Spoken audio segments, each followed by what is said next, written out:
We have a couple of small changes to the agenda. Both are presentations, and we'll do those right after our agenda approval. So those are one by Superintendent and the board president for Daryl and the other one's with Brian Bowles for talking about our sports programs. So if we could get a motion to approve the agenda. I move that we approve the agenda. I'll second. Moved and seconded. Any other changes? Yes, sir. All in favor? Aye. Aye. And if you mind leading lights, Ready? Salute. I pledge allegiance to the flag of the United States of America and to the republic for which it stands, one nation, under God, indivisible, with liberty and justice for all. Whoop, whoop. We are an awesome country. So, Mr. Bowles. Okay. Thanks for having me at such short notice. I called yesterday and got in on the fast track, so thank you. I'm here as the representative for the wrestling team as well as I'm the athletic director at high school. And we've been pushing a program new this year. I spoke to you about it before when we showed off the JV pennant, the League Championship JV pennant earlier this year. We've got a program that has a tutorial after school. And if you have C's or below, we run a grade printout every Monday. And if you're in that category, then you go to tutorial. It doesn't keep you from playing sports. It just reminds people of what the priorities are. And the goal, of course, is to keep people in the A and B land. And it's paid off this season. The last time I believe that we received one of these pennants was in 2006. The wrestling team got a scholastic pennant. But this year, the girls' varsity basketball received a scholastic pennant. And the way you get there is you have to, your team as a whole has to have a GPA of 3.0 or above. And then after you reach that mandate, then you compete with 170 other schools, and the top 3 receive the scholastic pennant. So out of 170 schools, North Coast section, the girls basketball team received the scholastic. Representative for the girls varsity basketball team, Ms. Kelly Case Brackett. So thank you. Give me Claire. You're still Ms. Do you know what their average GPA is? I believe their average was 3.86 as a team.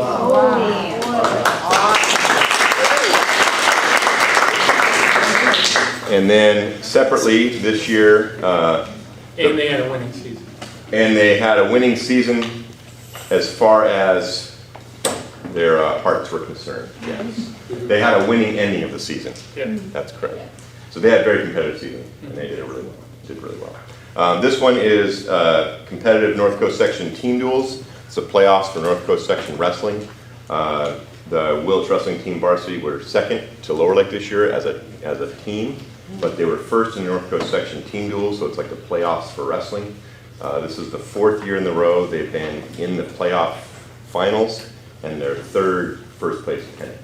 And so they did a really good job. They are all on either the baseball team, the swimming team. One has a job, but the rest are still playing sports right now, so I could not get any of them to come and receive the pennant in front of the board. But thank you very much for your time. And I wanted to do a special thanks to Mike Koldig and board and Mark for allowing this program to occur. It definitely is an added expense, but I think it's absolutely paying off. We're seeing remarkable results in how many people stay eligible. In fact, we have a net gain across all sports right now of a positive 3 kids over the whole course of the year that we've gained with this program instead of lost. So I'm really excited about it, and thank you for representing your team tonight. And thanks for having us today. Thanks. After-school study very often. You weren't in after-school study very often. Well, the next thing I want to present, and Alex, you might as well come up because you were part of this as well. Daryl, come on up. Daryl is with Microfor. Microfor unfortunately moved their stuff to Carolina, but Daryl's a longtime resident. His kids went to Willits Unified School. He happens to live up in Trinity County now, but he's down here closing the plant up. Well, we had some connections that, through some teachers at school, told me that, hey, there's maybe some opportunity. The school might look at some of the materials that Microfor has. So I went over to see Daryl, and unbelievable, this stuff. I don't even know the dollar figure. I'm sure it's $15,000, $20,000 worth of stuff. We got metal for our metal shop, wood. We got all kinds of things for our bus yard. We got stuff. We spent 3 to 4 days over there just unloading stuff. Tons of tools for Brian's classes. It was really a nice gesture from them. And it was something that was totally unbeknownst. He never asked, well, are we going to get any money for this or anything? It was pure donation. Microfor's been here for a long time. Probably the ultimate donation that he may see someday is at the ag farm that we've rebuilt. Microfor is known for making the caboose restrooms. And they had a sample unit. And so that sample unit's now at our new farm as the restroom site there. It's phenomenal. It's like a state-of-the-art restroom at our school farm. So it's very cool. And we got lots of good stuff from it. He was super helpful. 7 o'clock in the morning, come on over. I'd call him at night saying we're coming over. We still have some things, some file cabinets, some desks and tables. I have them stored over at the old hospital. And so it was a super generous, and we really appreciate everything you did for us. Thank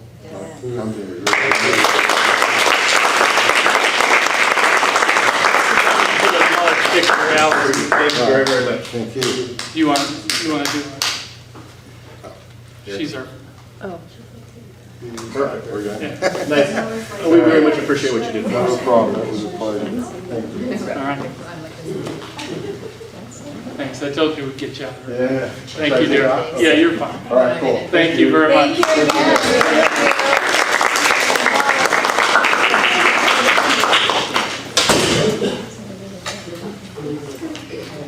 Okay, we have a presentation by Bechtel Grove. Hello. Good evening. Okay, so first of all, I want to welcome you all to Bechtel Grove, and I'm happy to see everybody who came tonight to see what our school is all about. So traditionally, middle schools have been places where knowledge is given to kids and they learn it or not, but we do all the giving. I like to think of Bechtel Grove as more of a place where we provide opportunities for students, and they partake of these opportunities if they see, and it's going to be this way more and more, when they see the importance of the purpose of these opportunities, and they connect with the purpose of these opportunities. So what I want to show you tonight is, or what we want to show you tonight, are some of our programs where students have seen their importance and connected with them and carry them out, and they can tell you about their experiences with them. Okay? So we want to highlight some of these opportunities tonight, and we want to start with WEB. That's familiar to you. It's our transition program from from elementary school to middle school. And Kaylin, Alicia, Ingrid, Kalia, Millie, and Bobby. No, yes, Bobby. I'm going to talk to you about that. Hi, so my name is Kaylin Tom, and I am student coordinator for WEB. So I'm basically just like there to help the students out in her time of need. I'm her TA, first period 2. And I'm also student coordinator as well as part of the academic program with Alicia, and there's also other people too, but it's in the academic program. But today we're gonna do a thing. Hi guys, my name's Alicia. I'm part of the academic program in WEB. Basically with WEB, or with academics part of WEB, we just go into the classrooms and we do activities and lessons with the kids. And we give a brief overview of like what the lesson's gonna be about through the activities. And we work with teamwork and stuff. And just everything so that the kids can work together better than usual. The activity that we're gonna do is rumors. So we basically just wanna give you guys like an inside perspective of what the kids understand from the lesson. And also what they do too. So Alicia is gonna pass you guys out a paper, and you're gonna go ahead and number it 1 through 10. Yeah.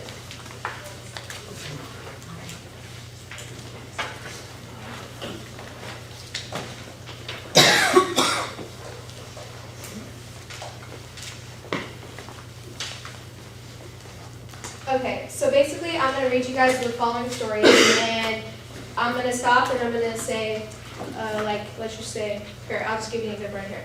So Julie was going out with Mark until he broke up with her.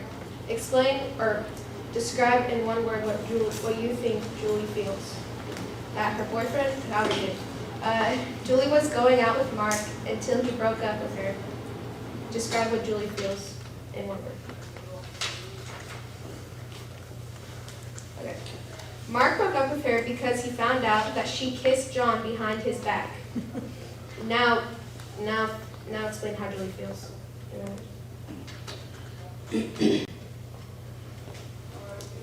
It turns out that she never did kiss John. That was a rumor made up by Allison so that she could go out with Mark. Explain what Julie feels. One more.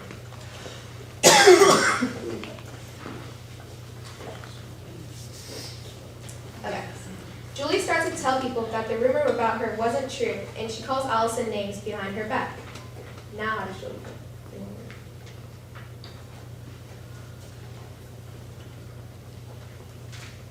Okay, so that was the first story. Now I'm going to go to the second story. Adam always gets the best grades in the class. How does Adam feel? You just heard from your friend that Adam gets a copy of the test and cheats on every one. How does it feel? Adam? What? How does Adam feel? Is that still the case? You ask Adam if it's true that if it's true that he cheats, and he says yes and invites you to join him.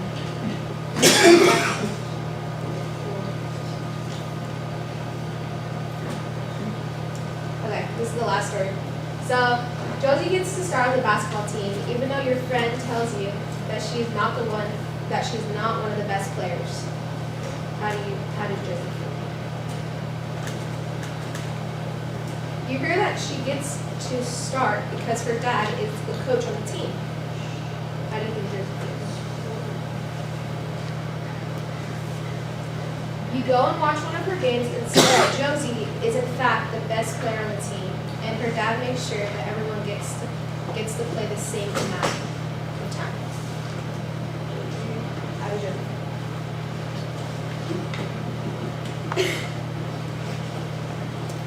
Okay.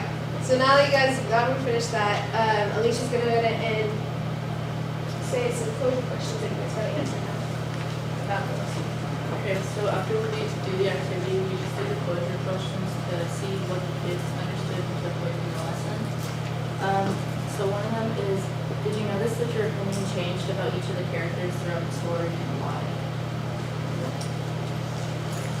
Yes, because each time he gave us more information than we had had before. In school, do we sometimes form opinions without knowing all the facts? How many of you have made a judgment about someone without knowing all the facts? How many of you have had someone else make a judgment about you without knowing all the facts? How do you feel? I think we've all experienced that at one time or another. What is the danger in judging someone by what is just on the surface? Risk getting it wrong. What can be the result? Hurt feelings, lost friendships. Yeah. And what can we do to make sure that we don't judge someone before we know all the facts? And listen. And that's just one of the parts of the lessons that we do with kids. This is about your minutes. So So now my husband's here. I'm going to tell you guys about the social part of Web. I'm Bobby Newton, And I'm Ingrid Mendoza. and we're a part of the social group. That's the part we're representing today. What we do is we find fun activities for the kids to play outside. And we help them interact with like other people they like aren't friends or like they don't talk to very much or like new kids that come. We also offer them a really safe environment with each other. And we also help them like learn team building skills if we have like a challenging activity for them to play or do. So basically how to figure out how to work with each other. And tutor.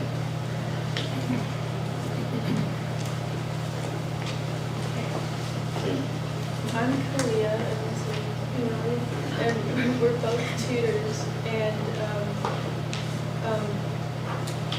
there's some tutors that do different things. Like some tutors go into Miss Larson's class during first or second period, and they help them with their projects or help them read. And some tutors go to Mr. Patrice's class, which is the special needs. And we help them read and understand more about what was going on. And we also have a sixth grader to tell you his experience with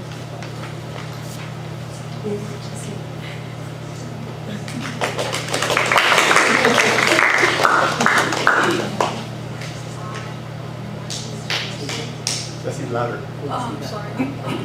Basically, WEB helps us, like the sixth graders, they help us to do like skill building and teamwork with each other, and we work together. And we never really do that in the other classes, so it helps us do that, and it's fun.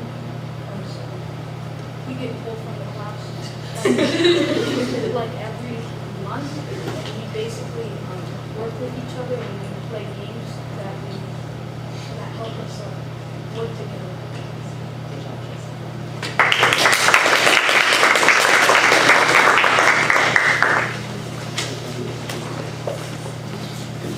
So do you guys have any questions about them? I just think we need to thank your advisor.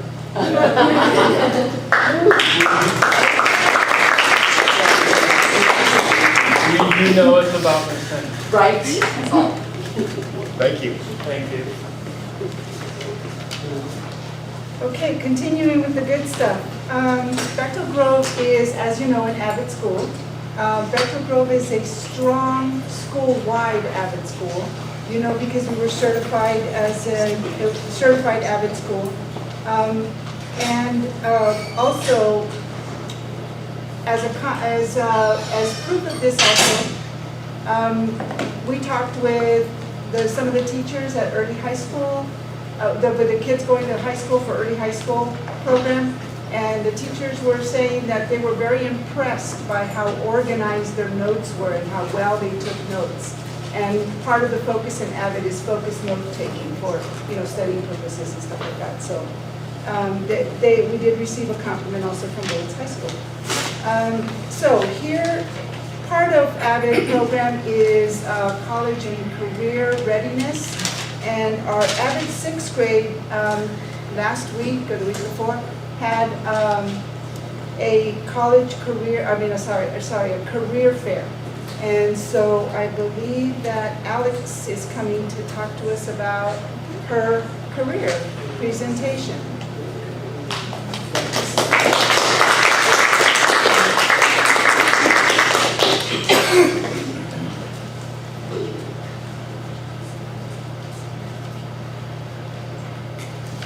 My name is Alexander Ramos. I'm a 6th grade AVID student in Miss Larson's class. Recently, we held a mini career fair in our classroom that lasted for 3 days. We worked on our project for about a month from start to finish. First, each of us took a survey online to see what our interests are. Then Miss Larson matched us up with a partner with similar interests. We chose a career, researched all about it, and created a board that tells about that career. My partner and I chose to research the career of a professional fundraiser.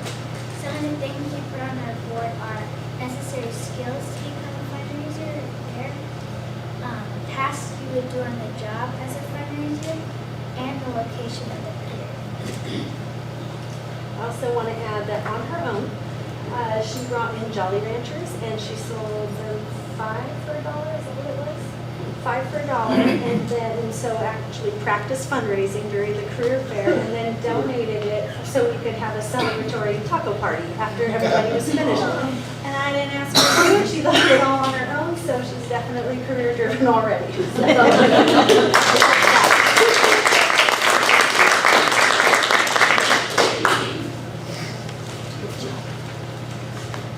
Right, another opportunity that we want to highlight tonight is our art program.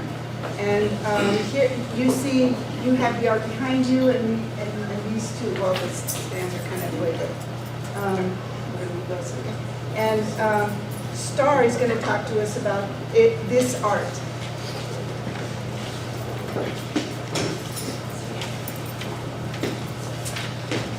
Hi, my name is Tom Pierce. I'm in the 6th grade. We have 2 different types of artworks to show you. First, we have our history grade projects. Every grade level had a different historical time period artwork to copy. 8th grade had American landscape.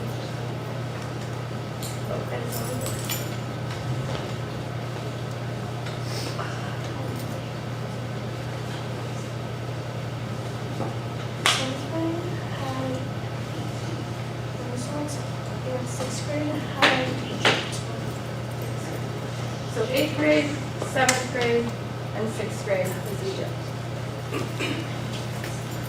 Each class was given multiple artworks to choose from. After an artwork was chosen, it was cut up into small squares. Each student was given a little square of the artwork. That we then had to make larger using oil pastels. During this process, we learned how to make grids to help us accurately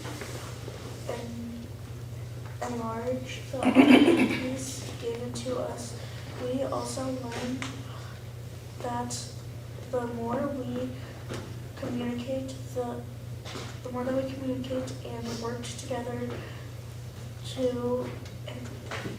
ensure our lines and colors matched, the better our artwork would come out. And over here we have our apple artworks. At the beginning of the trimester, our teacher gave us real apples to draw and color. At the end of the trimester, she had us repeat the assessment. The point of this project was to show us how much we have learned and improved over the trimester. As you can see, many of us drew our apples together, apples larger, and the second time we also used more value and colors into our second attempt. Thank you for your time. I hope you all liked our artwork. The way we have done this, that was great.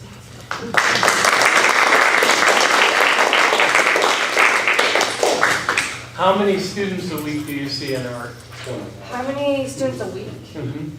Well, I have the same students every day, but on average, it's a little, I think my biggest trimester was first trimester, and this one's my smallest trimester. So I only think I counted off of first trimester, which was like close to just under 100 students and everything. But I'm really proud of what they did. Some classes, you can tell, had a harder time working together, but they still managed to pull up like a full picture. So it was pretty cool. And you can see the improvement on some of them.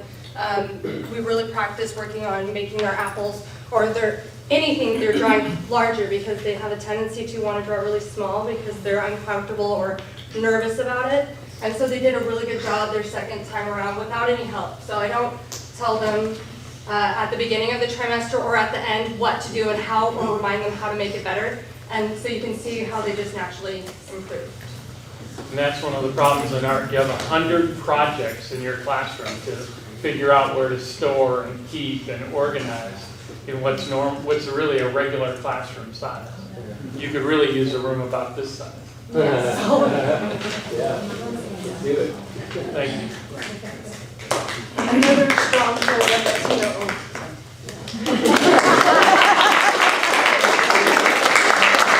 Jesus redirected us. Another strong program at Bechtel is our music program, which you've also had witnessed as well. But tonight, we're going to go with some more individual type of music accomplishments, and I think that Mr. Olds would be introducing it.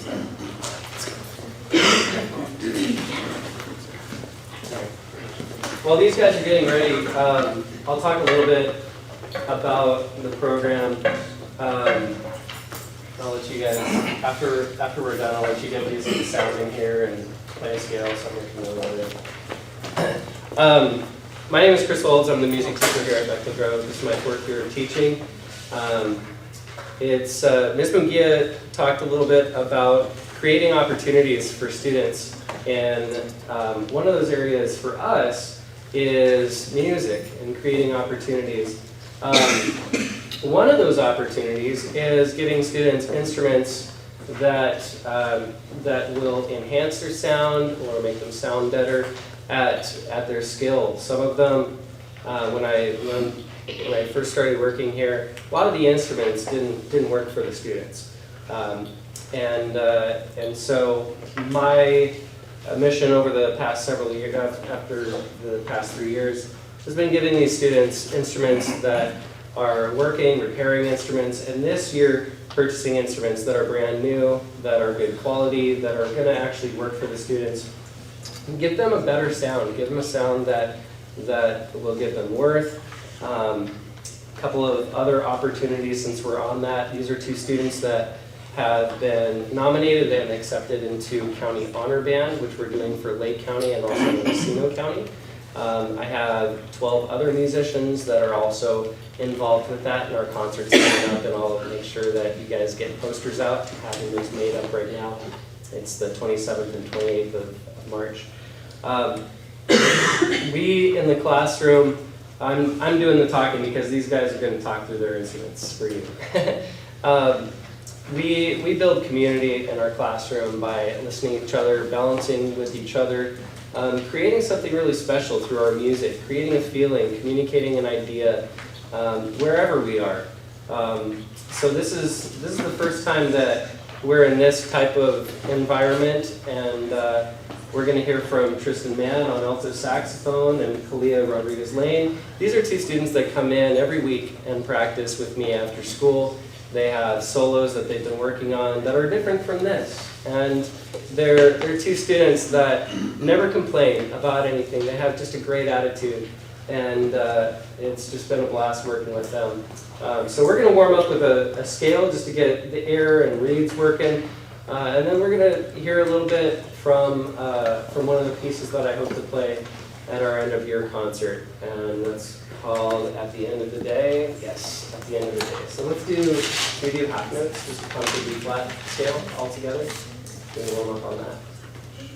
Yeah, all right. I'm going to get out of the way and let these guys rock a little bit. There we go. 1, 2, 1, 2, ready, and...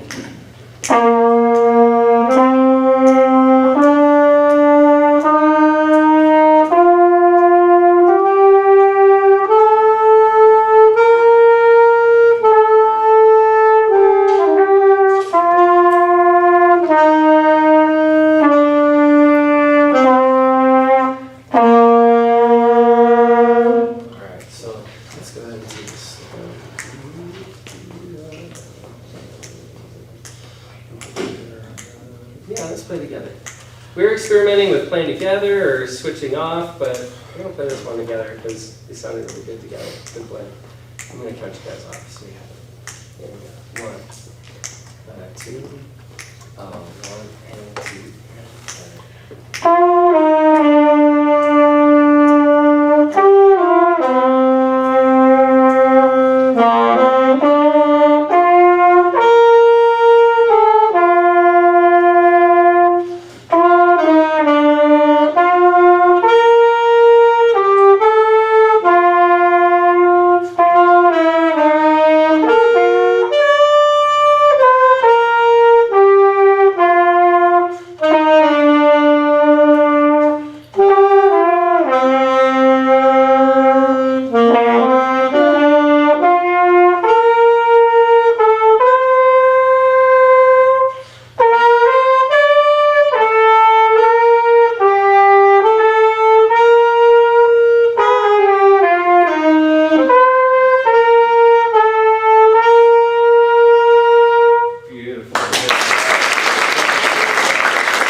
How long have you guys been playing those instruments?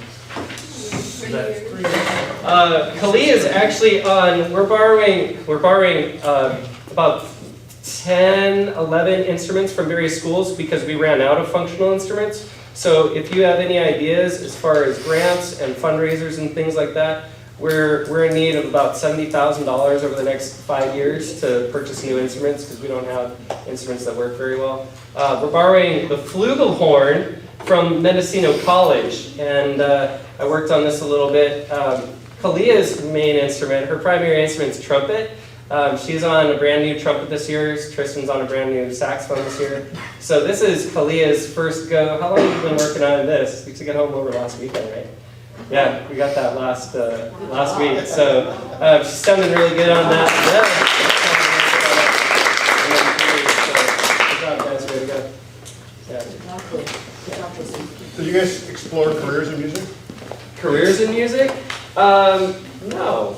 That's an interesting question. And actually, we have a career day, and we have some people come in to the music room. We had somebody demonstrated like DJing,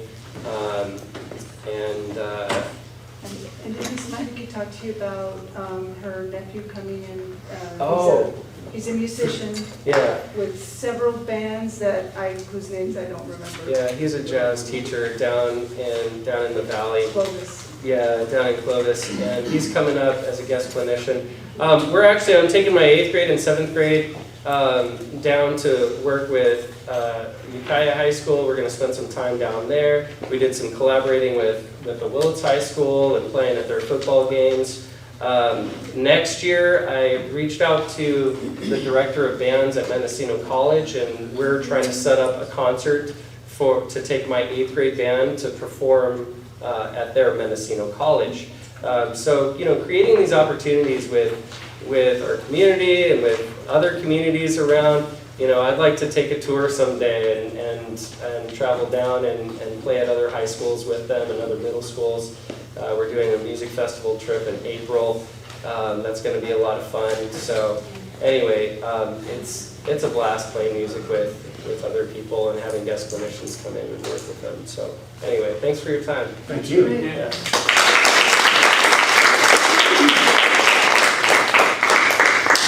Okay, and we also wanted to give you an example of our writing program that we have here, our regular academic writing program. This is 8th grade English Language Arts, and Kaylin's going to read her persuasive essay. Yes, about individualism and the power of one individual to change society. So changing society. Do you have power to change the world? Ordinary people have the power if they have a good mindset. Most people say it's hard for people to have the power in the environment they are in, but people have done it. It's not impossible. An individual has the power to change society because when they have the right mindset, they have power. Even with the disagreeing sides from other people, people can actually overpower them and they can still change it. And And individuals, they can also gain power. They can gain followers, which also will help them, as shown in history. So ordinary people can have power. They just need to have the right mindset.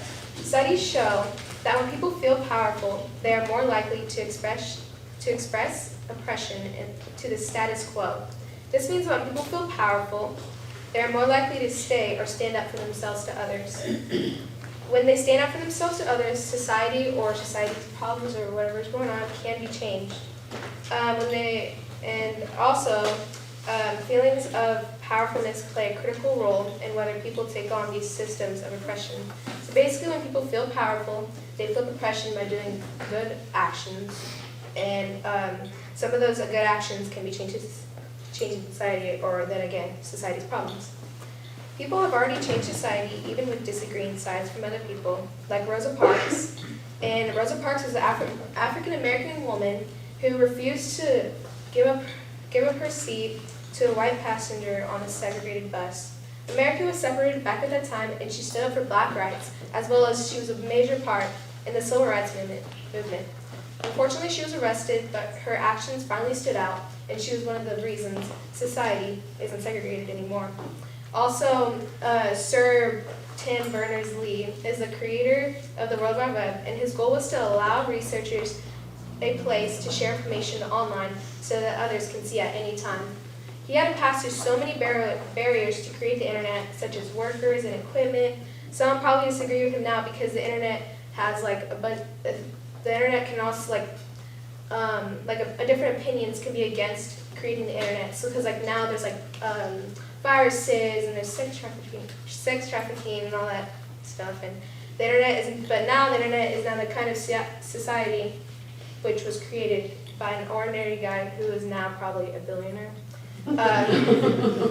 People can change if they have followers like them, with them, like Martin Luther King Jr. Martin Luther King Jr. is a good example of this because in his I Have a Dream speech, he performed in front of a crowd of people who are there just to watch them. He said, and I quote, "We hold these truths to be self-evident that all men are created equal."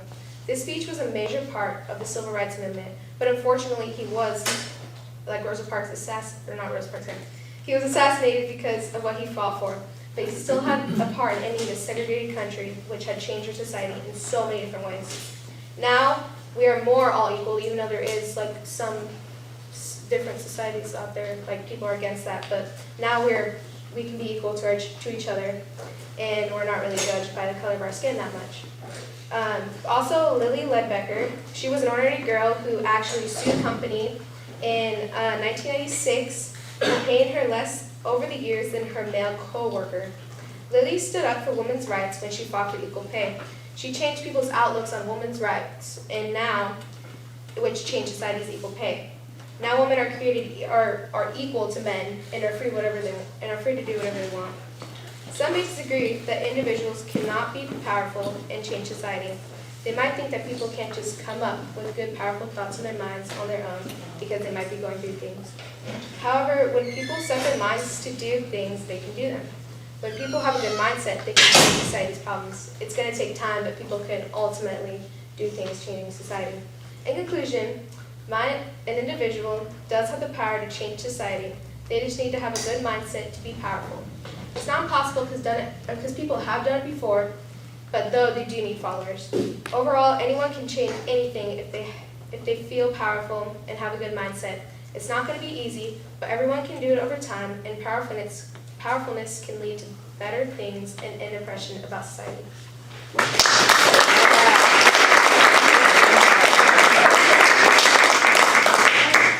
Any questions? Kevin, your teacher is? Oh, my teacher is Miss Hall, and she's not here right now, but, oh yeah, I'm also part of the early high school thing, and, early high school program, and I was in her class for 2 trimesters for ELA, and now I'm out of her class to go to high school. Do you think you have to be an adult to make the changes? No. If you're a kid, if you say what you feel, you can eventually do it. Good, that's right.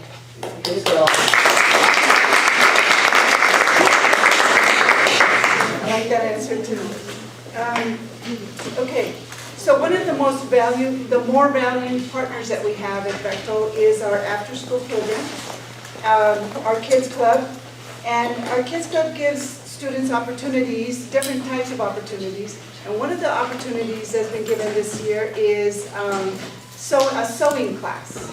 Sewing machine sewing class. And Lisa Ryan, our librarian, is the person that's teaching the students their sewing. And I think Jazz Marie is here to share one of her projects with you.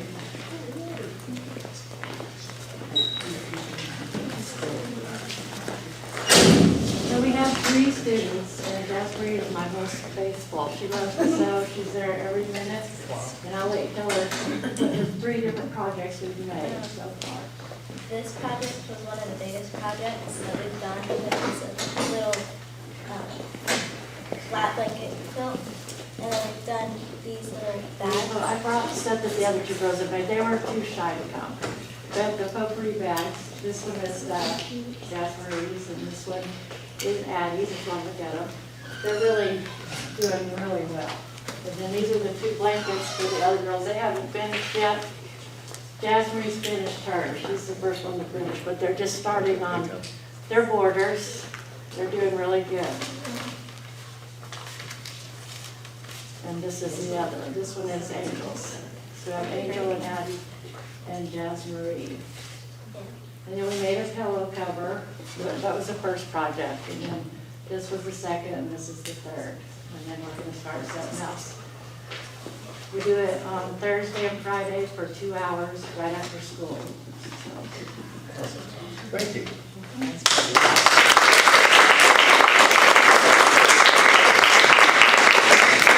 Lisa, where are the sewing machines I bring mine, and then Kids Club had 2 sewing machines that they had bought. at? Yeah. Oh, nice. And we set us in the library.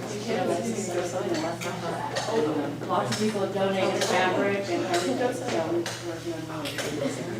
Very cool. Thank you.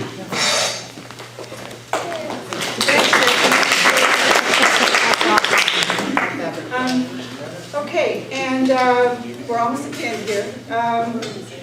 But one of the more exciting clubs that we have on campus is our Communicators for Kindness Club.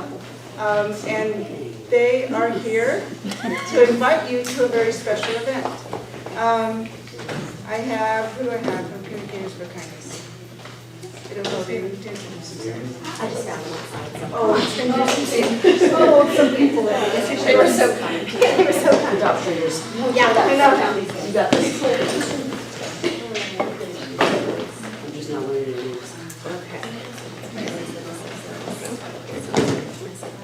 Hello, everybody. I'm Ms. Larson. This is Danielle, and this is Kayla. She's going to be very quiet. She's not like talking. No, when she's supposed to. The Communicators for Kindness, we've been around for about 4 years. It started after a representative of the Friends of Rachel came to our school and did a presentation about Rachel Scott, who was the first victim of the Columbine shootings. They talked about how much of an inspiration that she was in her school and in her community, and how she always tried to bring people together through kindness, and she might see that kid that nobody's talking to, she'd go sit next to them, bring people over to them, and just kind of formulate a kinder school community. Since the Rachel Scott presentation came to our school, Ms. Larson formed the Communicators for Kindness in order to join our school and our Willits community together through events put on by the club members. Tomorrow we are holding our 4th annual Community Crockpot event from 5 to 6 p.m. in the cafeteria. We would like to invite you all to join us for this free event where we have served up food that we have prepared ourselves for the community and the school members. We hope to see you there. Thank you. Here's some invitations, and everybody else out there, you're more than welcome to come. It's here, 5 to 6 tomorrow. And it's free. And it's free, so that's exciting too. Thank you. We should thank Ms. Larson.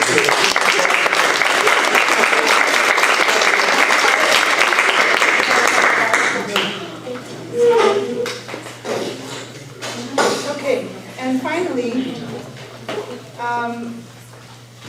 I think you know, that we lost someone who was, passed away about a month ago, I think, who was very special to our students as a instructional aide in our after-school program, Rich Walker. And we just want you to know that, the students wanted you to know, that he had an impact on their lives and that, they miss him. So I want to end with 3 things that I don't think you're very well aware of, that are things that I would like you to celebrate with Bechtel Grove. The first is that last year we were an additional targeted assistance because our English learner population and our Hispanic populations were in the red, which is the lowest level on the dashboard, on the achievement, for chronic absenteeism, suspension rate, and English, ELA, English Language Arts. This year, both the EL and the Hispanic populations have moved to the next level, orange, in language arts, math, chronic absenteeism, and suspension, and in the yellow, which is the middle level, in suspension rate. So that took us out of additional targeted assistance. So I just wanted you to know they have. That doesn't mean we're out of targeted assistance, but that's a different conversation. Okay. The second thing is that we have a goal in our school plan for student achievement to have less than 15% of our students, or 15% or less, of our students with D's and F's or grade below 70% in the second trimester. That was our goal. So in the second trimester, all students with D's and F's in language arts and math, we want that to be less than 50%. We're at 23% last year in the second trimester, which is kind of high. That's almost a quarter of our students receiving D's and F's, below 70%. This year, I just counted it, and our goal was 15%, and we are at 14.9%.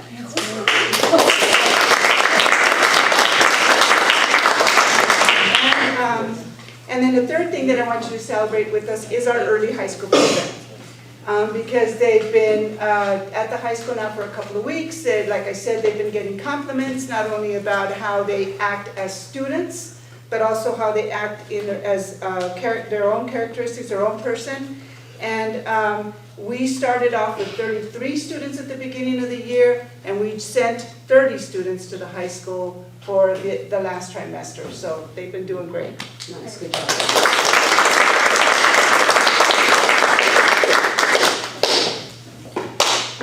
And those are the 3 things that I wanted you to know.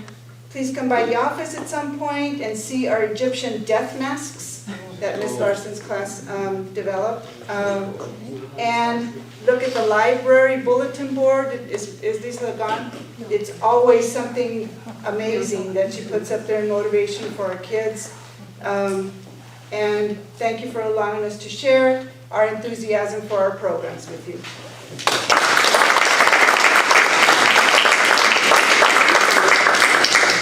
I want to thank Maria and Mackenzie and the teachers for collaborating and figuring out how to make early high school work. Nobody else does early high school. I found one other place in the whole country that does it, actually. Colorado. Yep, and Littleton, Colorado, actually. And it's a unique experience. It's something that I think we need to offer. Ms. Tom gets up and reads her speech and goes through that. That's why we have it. So, thank you.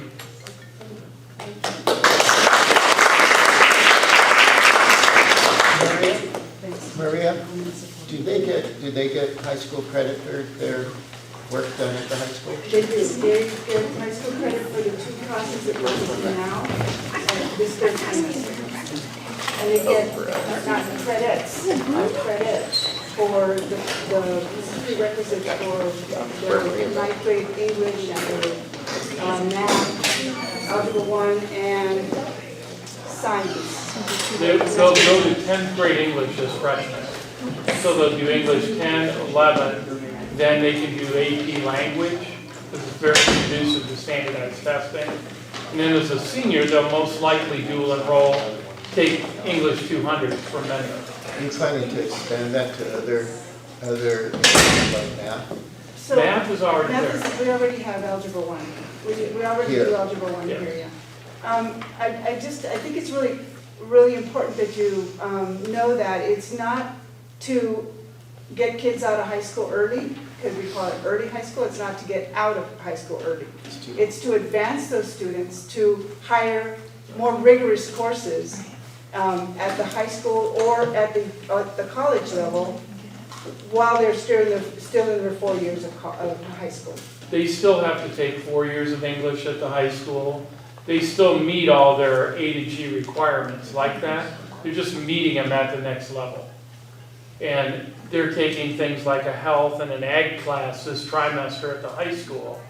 That's one of those things they can take off their plate before they get to high school and free up their schedule. But their algebra has been taught here.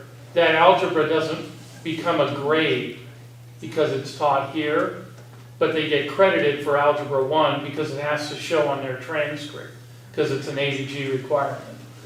But what they do is they go to Algebra 2 next year. We go Algebra 1, Algebra 2 geometry. So these early high school students are going to go to Algebra 2 and English 10 next year. I just want to say, Maria, that I taught at Bechtel Grove for 10 years, and I just want to say I really appreciate all the opportunities that the students have, not only academically, but socially and creatively, and it's just, there's really been some wonderful additions to the program here, and I really appreciate it. Thank you. I also want to appreciate that you have come to and been a part of some of our activities here. Thank you for coming. You're always welcome. So I'm just curious, what do you attribute to be the, what changes did you guys make to get the improvements in proficiency? And the next question would be is, what else can we do to help support that? The improvements in grades? In grades particularly, yes. Okay. And participation So because rates. those are grades, right? Those are grades that teachers give. Yes, they do assessments and stuff, that feeds into them. I think several things.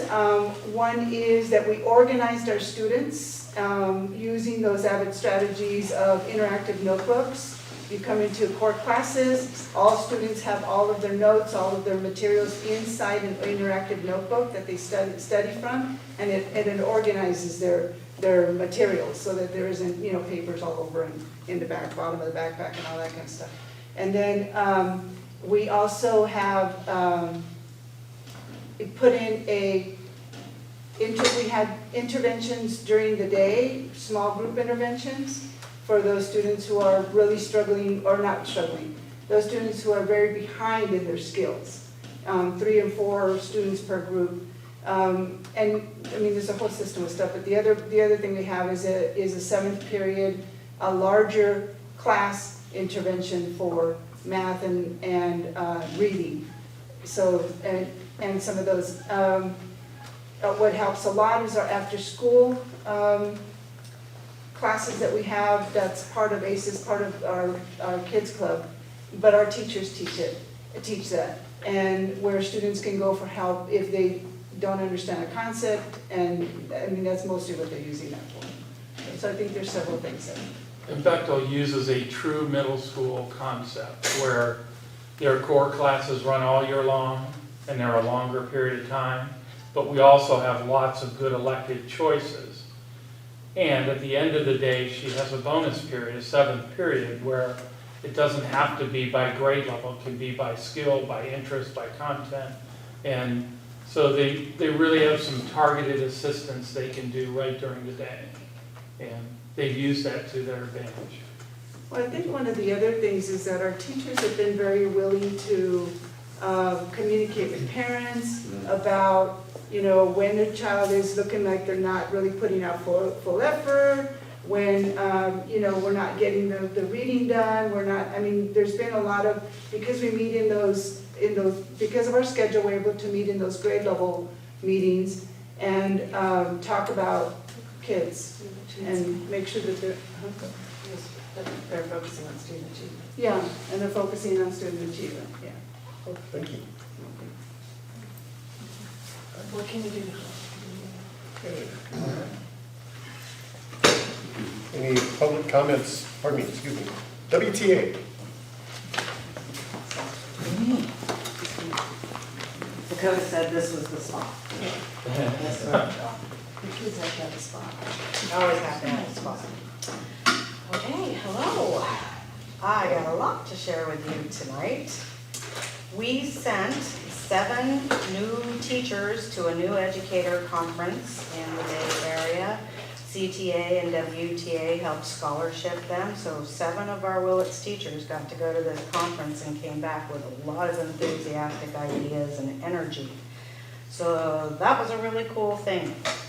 However, NEA and CTA has canceled all their upcoming conferences because of the coronavirus. So that's affecting a lot of things these days. Where are those normally held? Pardon? Where are they normally held? Either Burlingame, San Jose area. Yeah. We were in Santa Clara for the new teacher. Yeah. Okay, we are planning a retirement dinner for, I'm hearing 4. You told That's me what I'm 3, hearing. but I'm hearing 3 are 4. legit so far. Okay. 4, All right. So 4 we're might be getting the teetered out, Teacher of the but- Year dinner and the retirement dinner organized. We're gearing up our bargaining team, and it looks like a really good, solid team. We are going to work really hard to come up with a contract that is satisfactory to all parties. Site reports, Sherwood, of course, placed in state for the Odyssey. However, that may get canceled because of the coronavirus, was the last thing we heard. The elementary school sites just celebrated Dr. Seuss Week, had all kinds of spirit days going on, read aloud night at Brookside, well attended. I heard that you were one of the readers, Jeannie. Thank you very much, and that was a well-received event in our community as well. All the schools have finished their report cards for the last trimester, and it is reported that they are available to view online on time. Got it. Good job. Blosser had a training yesterday on blood pathogens and fire extinguishers, and we had some guys from Little Lake come over, and all the teachers got to use the fire extinguisher and put out some flames, and that was a lot of fun and very interesting. And now we're trained on how to use it, because most of us really did not know how to use a fire extinguisher that's in the classroom. So we're ready for that now. Okay, the coronavirus issue. I'm communicating regularly with Mark about things that are going on. We need to have wipes, disinfectants, and hand sanitizers in our classrooms that we're not supplying, that our district provided. He has ordered them, but I know we've all been on Amazon trying to order this stuff, and it's just not available. So there's some concerns about if and when it's going to come in. Have you heard anything? Yeah, we know that our maintenance staff ordered ahead of time. They have a large supply, but they use a different product than what you guys do. We use a commercial grade disinfectant. However, we do have some that we can use. It's impossible to get right now. So do you have an idea of when it's going to be in the classroom? Because yeah, it's the usage and the volume of how much it gets used every day. The problem in these situations is everybody hits it 12 times a day instead of twice like they used to. So that's my concern, is how long is it going to last? Okay. Terry does have supplies, and we're going to try and put them out into the rooms. It's Okay. how long it's gonna last, because a second reorder isn't gonna be there.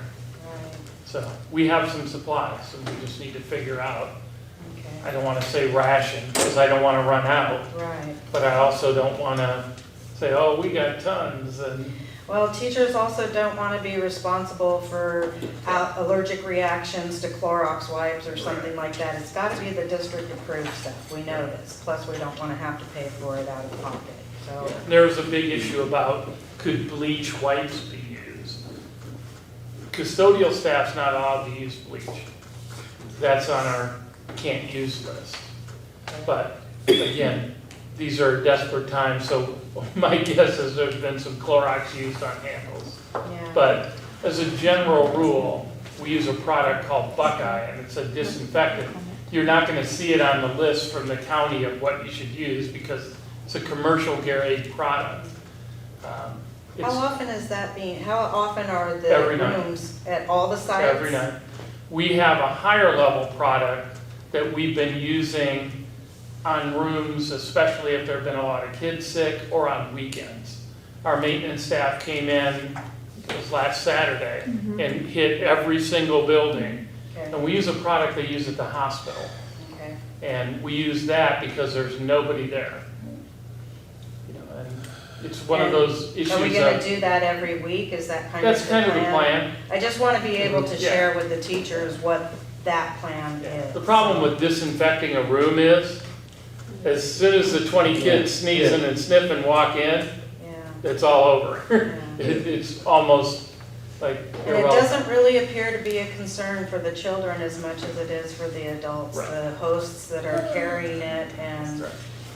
you know, people with low immunity systems Yeah. and older people, so that's where the concern is. I have a lot of information on that I'm gonna share when it Great. gets to me. Good. In the absence of those measures, still the best preventive medicine you can practice right now is just good hygiene. You know, people need to be encouraged to wash their hands far more often than they have in the past. Keep their hands away from their faces, and cough into, you know. And I am reminding members of the basic stuff that they're all seeing on the news. But if you walk into a classroom and look at the desks and tables, you're like, "Ugh," you know, and we need to clean that stuff. It's got goobers on it. And- But even if it looks clean, it can still be contaminated, is the part of the problem, and there's no way to tell. All of the kids at Brookside got trained on how to sneeze, Yeah. how to draw. The teachers have been doing that in K-5 about hygiene etiquette. And then the They've been last doing one, that of for the course, last is week and a half. if you're sick or showing symptoms of being sick, then people need to stay home. And that brings me to my last and final issue, which is the problem with subs that we're having. We have teachers coming to work sick because there aren't subs. And the children are being, you know, for the teachers who don't come in, these children are being divided up, the classes are being split up, and they're being sent to all the other rooms. Teachers who have scheduled sub-plans are they're writing the plans, but the plans aren't being used. It's a wasted effort because they're all being farmed out. And what I'm hearing from most of the teachers is that the children that are farmed into the classroom are disrupting the cycle of the class, and these children are not getting a good education. It is not a solid use of their time. They're coming without materials. And it's So- a problem because we have 7 probably really quality subs we use on a regular basis. And if we have 15 people out, Yeah. we just don't have people. We gotta come up with a solution though, because it's not happening occasionally, it's happening chronically. And it is exhausting teachers who are under pressure to meet these other goals and have these accomplishments, and everything is just thrown out of sync. And you know, life happens, I get that. Like, we haven't had our principal for 8 days now, and it shows. It's a lot harder. And then on top of that, you have an absence, you know, you have absences, you have extra kids in your classroom. I know that our speech therapist was running all over our campus today trying to find where her students were. She couldn't give them services because she couldn't find them. So it's a pretty important issue that we need to find some kind of solution to for everybody. Secondary has less of an issue with it because they've had to go to teachers who have planning periods.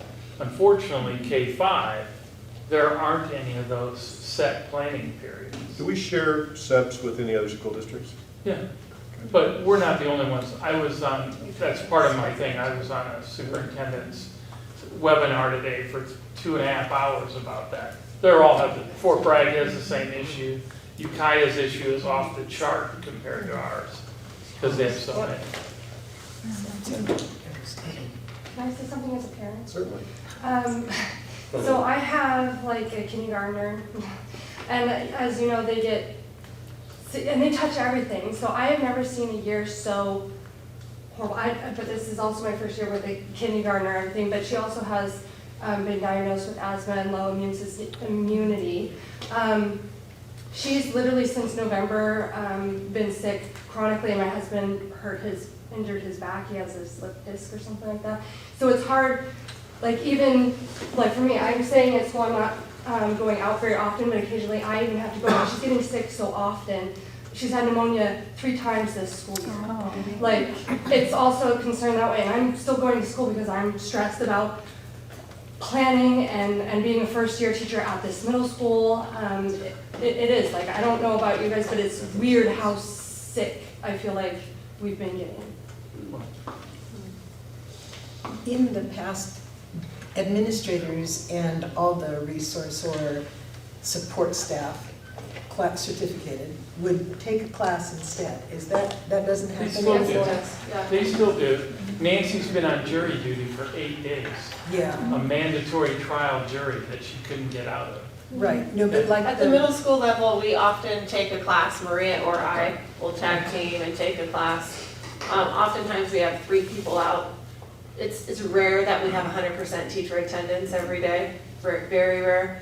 And then what we have had our teachers do is leave kind of dual lesson plans, which is very difficult for them.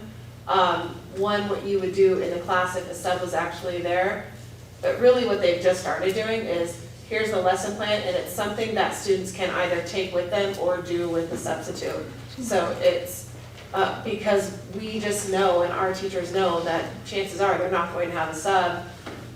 And Tessa's right, 50% kids are either going to do the work or not do the work.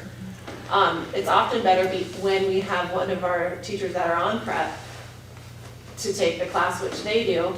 But that just also, it's a burden on the teachers because then they're not doing their prep. And it's just, double-edged sword. But I know that I have principal friends in Ukiah, and it's not just Willits. It's Ukiah Unified has the same exact issues, and we're not doing anything different than they are. I met with the charter schools on Monday, and there's been 2 different viruses that have gone around. They've had kids get both of them. They've had teachers get both of them. What you need to bear in mind is all of these absences you've talked about, none of those are coronavirus. I know. None of them. So we haven't even hit that yet. But I'll address that when it gets to me. I just want to say, I volunteer in a kindergarten class and then also a 5th grade class, and I've been in classrooms when the teacher is accommodating a couple of students from other classes when that teacher is absent. And I know, the teachers who are whose class these other students have come into, they work so hard to include them and to accommodate them and to work with them. And I'm always really impressed with how flexible they are and how they just, yeah, and there is a lot of flexibility going on. Like I said, when it's occasional, it's one thing. When it's chronic, it's fatiguing. It's fatiguing to keep that up. And we had a situation today where a 3rd grader was placed in a 5th grade room, and the parent didn't want their child being exposed to 5th grade concepts and was willing to come pick them up and take them out of school to avoid this farmed out situation. So we really need to come up with a game plan for this. So, okay, that's what's on our minds. Thank you. Thank you very much. Dan, I think you're up. Oh, yeah. Can you call me tomorrow? Because I'm thinking of you about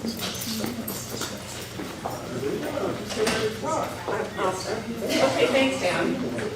And you're sitting back down. Who's in the classified area, not to beat the bush any, but our office is pretty active these days with all of these issues. I think our printer's printing more paper than probably your printer is right now.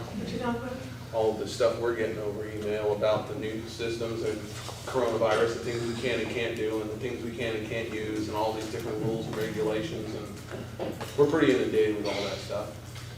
As far as classified are, we've been working with Mark on the kitchen progress, that issue. And like any other organization, we have our issues that we're dealing with admin, and we're working through stuff and moving forward. And so we just have to keep doing that and try to make it better for everybody. Thank you. Thanks, Dan. We'll go with board comments. You're going to start off, Paul?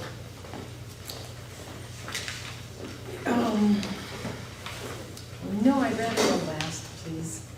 Okay. I'll go first. I just want to wish Bob Colvig well-being. He's been quarantined on Grand Princess, and I guess he's now been moved to Travis Air Force Base. I know his health without this is somewhat compromised. And anyway, I'm just wishing him well-being and hope he gets home and doesn't pick up the coronavirus.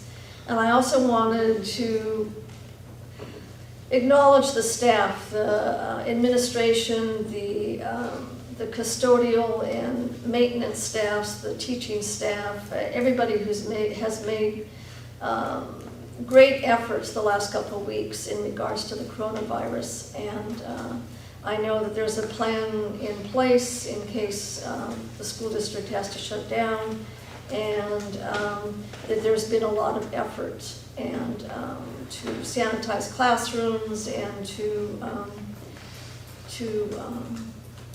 on a daily basis, the teachers in the classroom as to how they deal with the kids. And I know my granddaughter showed me what she learned in class about, I could even show you a video if you wanted to, but I won't, about how to wash her hands. And she counted to 20, and she had these different movements according to what number it was, and it was really cool to watch her. So I know that the teachers are making a great effort.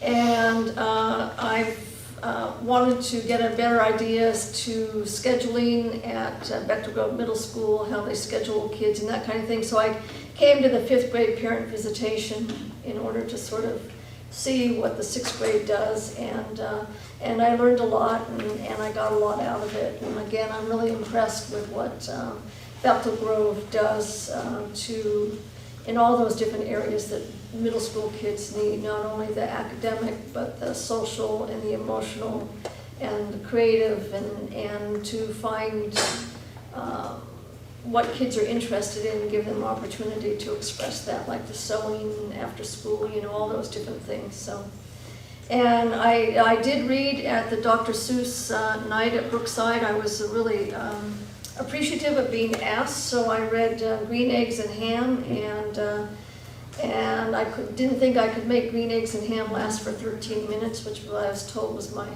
time frame. So I also read the foot book, and even that didn't cover the full 13 minutes. So I had the kids telling me all the different things that they could do with their feet, all the things that their feet do for them.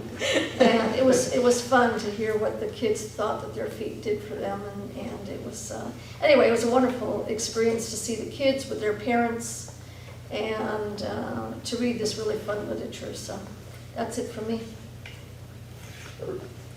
Okay, I got a chance to go to the Odyssey of the Mind competition, and also I got to judge the prepared speech competition with the FFA. And then listening to these kids and the programs, I mean, we have some amazing things going on in this district. We have some amazing students, and behind those students are the staff that's making it happen. And I've been in education for a long time, and nothing works well, nothing does well, unless you have a staff member with the passion behind it. And it's just exciting. It's exciting what happens in this district. And Maria, I'm sorry I don't come enough. Most of you know I coach swimming, and then I'm also subbing for administrators who need subbing all around. And so usually I have like 13-hour days. They go right up till 7 o'clock. So I like this event tomorrow. I won't be able to make that because I'll be coaching swimming. But I appreciate all the work that you do and that everyone does with these kids. It's just amazing. It's just amazing. One other person I'd like to bring up again is our superintendent, because everywhere I go, Mark is usually there. And you see Mark there. And all the way over in Santa Rosa, there's Mark. You know, there's Mark for that Odyssey of the Mind, and he's there, and he puts in the time. And so tell your wife thank you for giving you up all that time. Or You know, she may want me to. But he puts in so many hours. It's unbelievable to him in regards to how much time you spend with our kids and our staff. So thank you for that. That's it. Paul? I've sort of teeter-tottered over this report for quite some time now. I went to some charter schools in neighboring school districts and found that they do run similarly to ours, as well as one of the charter schools runs almost identical to our elementary school program, although they're a K-8. And that was pretty interesting. I attended a couple of their cultural events because actually I was invited to them. One was a Native American cultural event and the other was a Hispanic cultural event. They both worked really well. Out of their 112 students, they had 84 parents show up. So I was really impressed because some families are real large and it's a big deal to meet that many people there. So I talked to them for a while, and hopefully in the future we'll get to discuss different ways to encourage some of our populations to attend school a little bit better, you know, in various events. I was especially impressed that their 5th through 8th grade students had the highest parent representation. That was exactly the opposite of what I would ever figure for anything. And I think that's good for it. Let's see, I was going to, from our missing board member, Bob Kovic, I asked him if he had any updates for the fellow board members in the public here. And he says they have to stay the full 14 days at the Travis Air Force Base. The temperatures are being taken twice a day starting today. Both he and Linda have both tested normally, and he says the food is fine. So, on a side note to that, in listening to the news, actually on the way down to this board meeting, they were saying one of the side effects from the close quarantine problems that they've associated with in China is that now China is having, in those areas, is having an unprecedented number of divorces. So we'll find out how well Bob and Linda are doing in about 2 weeks. So with respect to that, appreciate all the things that the CSEA folks and are doing to help try and keep our schools as sanitary and safe as they possibly can be. The truth of the matter is the genie's out of the bottle. It's coming. It's just a question of how big it is when it gets here and how long it lasts. And hopefully, with all the measures that are being put in place, they slow it down, slow the progression down enough that it doesn't overwhelm our medical ability for our medical people to respond and keep most of us safe. I want to say many congratulations to the program you get to put on tonight. I very much appreciate the diversity of the program, and even more so as a board member, one of the things that I was most interested in as a board member right from day one was improving test scores, academic test scores, and improving climate and culture. And I have to put the biggest piece of that puzzle terms of making things happen that way. I have to land squarely on the shoulders of Mr. Westerberg. He's been kind of driving this force. Granted, all of you have to play a part, and I gotta say thank you very much. With our improving test scores, those are gonna do nothing but make things better for everyone concerned. So that's what I'm most proud of as a board member is seeing those test scores slowly improve. We know that they were never going to do it overnight. It's gonna take it's gonna take a long time to make us the distinguished school that we were in the 70s. So we're hoping to get there. That's all I have. Mark? Can I just pop in with a couple more things? So I also participated in senior interviews for one night, and I've been doing this for years, and even before I was on the board, and I'm always really impressed with the kids that graduate from Willis High School. And when no matter what their plans are, they have a plan, and they have mentors, and they have some experience through their community involvement that they have to have in order for their senior work, and they know how to fill out a resume. I mean, it's really wonderful to see these kids. And one of the girls that I interviewed wanted to be a lawyer, and she'd never been in a law firm before. She'd never had that experience. So my husband's a lawyer, and he has this wonderful young female attorney that's one of the partners in this firm. So I was able to hook this young woman up with the attorney in my husband's office, and I hope that they connected. So I talked to both of them, and it sounded like it would be a go. So I was just that little thing. It was really pleased me a lot. And I also, on Monday, I went up to Sherwood School with Laura Sleeper from the district office to deliver dictionaries to the third graders for Rotary. And then this Friday, I'll be helping at Blosser Lane distribute dictionaries for the third graders. So it's a lot of fun. Thank you. Now, Okay, well, most people echo things like Sherwood's Odyssey of the Mind and those other things. But one of the things that, example is Stan Cooley is at Brookside Elementary this week helping to install a playground I got for a grant. And so we're adding to the playground at Brookside, and Stan volunteered his time to excavate it out, drop the pipes. Once he gets the pipes in place, then we'll bring a volunteer group in to kind of finish it. But we need to have those all right on center where they're supposed to be, and he's getting that put together, so kind of fun stuff. So I'm going to talk about the COVID virus thing or coronavirus thing because I'm on the hospital board. So I'm one of the board members at the Memorial Hospital here.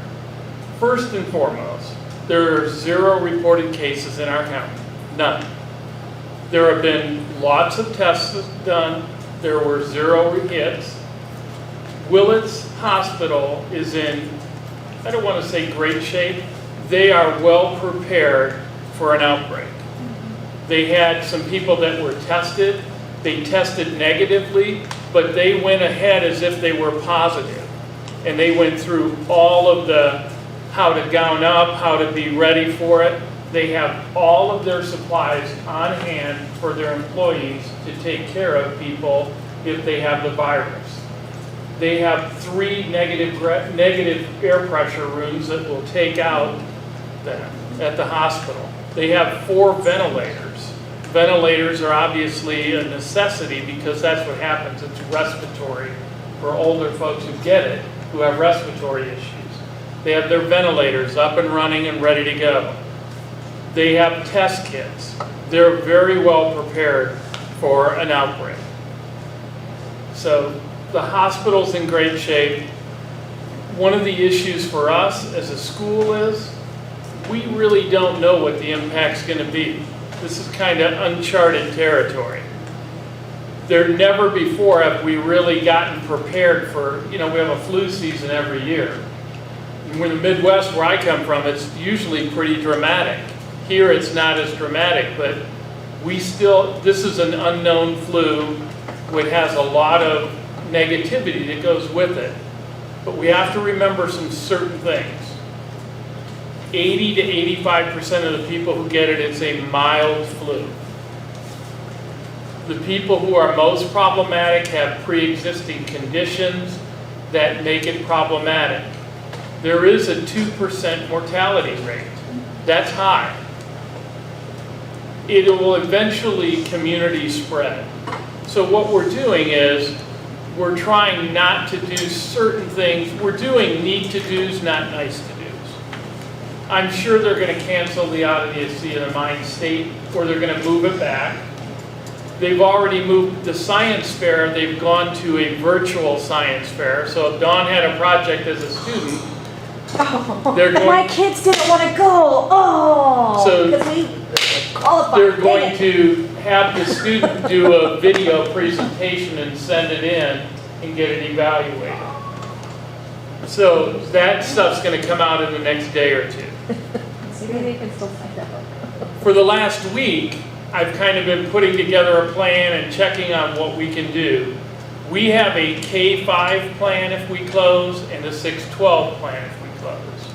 Essentially, about not quite 2 years ago, I had our independent study teacher, after she retired, Liz Hughes, start to put together some packets.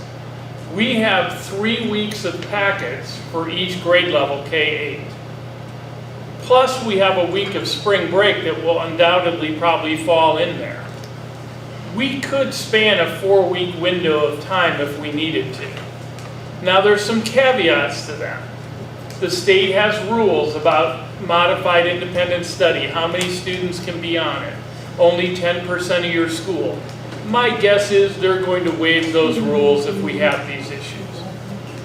If we call school off on our own, we pay the consequences for that, and right now we have to go on March 20th because we used a snow day already. So in other words, we would be making up that time. There is nobody who really wants to jump out and say you need to close schools. In our county, before I came here, I sat on a 2-hour seminar and listened to them saying there's no reason to close your schools, you don't have an outbreak, if somebody's sick, you have them go home. If you have cases that are what's called community spread, then you need to start to take some precautions. But there would need to be a significant number of incidences before the county health department would say, we recommend that you close. Essentially, think of it as the school would be like the church, Metal FX, those kind of places. If it's widespread enough in the school, it's going to be widespread there as well. And so it would be in a shutdown mode. And so we would go to that type of scenario where we use packets. We have a form that the parent signs. We have these 1-week packets. We would get to them. They would get them back to us, pick up the second week, and we could go through that process. And it depends on where, if teachers are sick, they're obviously not going to be grading anything. So there might be some lag time in grading or whatever we do. But people have said, well, you ought to move spring break. Well, how do I know that the week of spring break isn't going to be the very worst week we have of the outbreak? Nobody knows that. So we're going to leave spring break in place. We're going to use this independent study program when we need to. And the most important thing is that parents are on Aries and they have the right phone numbers and email addresses and all that, so we can communicate. That's all part of the thing that we'll put out to parents. I don't want to just stick it out on the website right now and put it out there, because I'll have 400 calls going, well, why aren't we doing it today? Well, we're not doing it today because nobody's infected by it. You can't just arbitrarily act out of panic. There has to be a legitimate reason to shut schools down, other than I'm afraid that my kid might get it. Because all the data tells us the kids are the least affected by it. So honestly, when we talk about this, I'm more concerned about the adults' impact than the children's impact, because that's going to be a real problematic thing. It's a problem with teachers, it's a problem with food service people, it's a problem with custodial maintenance staff. You know, that's a tough thing. So we're going to have to just work through it the best we can. There are no roadmaps on how to do this. I came to support, but since I am well versed on this a little bit, I watched the Johns Hopkins, panel last night. I don't know if any of you guys got to see that. I'm not sure they did it live last night, but within the last couple of days, you had the highest elites, head of infectious diseases and all. It's a 4-panel group from Johns Hopkins, and they basically said what you're saying, but they nailed it down to a few things that were of most importance. And that was, of course, the washing of the hands, but because they're saying that it's no longer just droplets, it's actually airborne. It's now gone from the heavy dropping on the desks and all that to in the air. And she specifically said, if somebody walks into an empty room and it's empty and someone had sneezed 5 minutes before, you could walk in and get infected. They said all that to let us know that we need to make sure we have the sanitizer, make sure we wash our hands, and make sure that all surfaces are cleaned as often as possible. And then they said, which I thought is germane to our situation, if need be, they're going to be socially isolating. Well, Willits is already socially isolated so far. We're rural and we're out of the way. We're not San Francisco. And so I think it's of utmost importance that if we have students that are coming and other people coming from vacations out, back into Willits, we need to have some precautions in place because we are, by the nature of our location, pretty much isolated and socially isolated. So I think that's something we need to be thinking about. And the real issue is not to stop it from coming. People are going to get it. Right. It's to stop Slow it down. massive, just 75 people in one day kind of thing. Exactly. But over time, it'll wear itself down. But for us as a school, it's very problematic because we've already had calls and we've had a couple parents say, I'm going to take my kid out of school. Well, why? There's not even a reported case. And so you're making assumptions prior to any issue. And that's typical. It's human nature. Yeah, and I just want our people to know that we have a plan. Yeah. And if we start to have, we haven't even had one case yet, if we have some cases, I'm going to put that out there. I don't want to put it out there too quickly because I don't want people calling up, I'm going to go on independent study today. Because there's no reason or rationale for that. People are sick, people are having flu and colds, it's that time of year, it happens every year, there's nothing unusual about that. In fact, we've had a pretty rough year with illnesses, with little kids in particular. But we need to be patient, we need to play this as if we understand that, as the adults, we can't panic. We have to be very calm, we have to be rational, and I know that our hospital's prepared, they have tests, they can deal with people, all of those things. Now, if I were the head of a nursing home, I'd be panicked to beat the band. But the reality is our kids are going to be fine, our system's going to work, and we're going to have some anomalies. The governor and Tony Thurmond are going to have to make some decisions when schools go to something like an independent study. They're going to have to waive the rules. They may have to look at our ADA and go, you know what, we're going to let you use last year's ADA because of this. That's been the conversation that I've been passing on to legislators and stuff. If we do have one of these scenarios, wouldn't it be just really simple to go use last year's ADA for everybody? Instead of playing these baseball stats of who did what and how much they got done, and well, this school's going to get penalized because more of their kids got sick than this school. So that's what we're trying to kind of lobby. We want to put that in place before it happens. And so I think I got 6 hours into coronavirus today, so I think I'm pretty good. But we'll have a plan. The board's already seen it. All the administrators have seen it. This weekend they worked on it, and I came in this weekend and put it together to make sure we have it. All of the buildings have their packet one ready to go. We just need to copy them and put them out. Trina helped me today put the parent sheet together that goes on the top that says you sign it as a parent that says you're putting your kid on independent study. So we're going to do the best we can. There is no roadmap, but common sense and remaining calm will work. We'll be okay. Proactive, I like proactive. Yeah, so I'm confident we'll be fine as we go through it. Yeah, like I said, the adults are far more problematic for me than I think the kids are gonna be. That's what they were More saying, resubs. but there was actually one of the last comments was that the data's always changing as they start testing all over. They're hoping the mortality rate will go down because they're getting more actual cases. But they also said that, that they're getting more cases of infants to a certain infant through maybe 5, and then they mentioned older till 20-year-old. So the data is changing. That's the thing. It's everything is dynamic with this. So I think it's important for people to stay abreast, like you are, but not by the local news. Reputable places, you know, Surgeon General, etc. Real information. And I did confirm it with the doctors today at the hospital.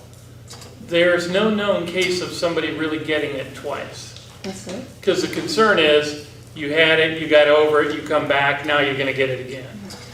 Most people, when they get over something like the flu, they don't have an immunity to it, but their body immediately reacts to it. And so that's the good news, is people aren't getting it over and over and over and over again.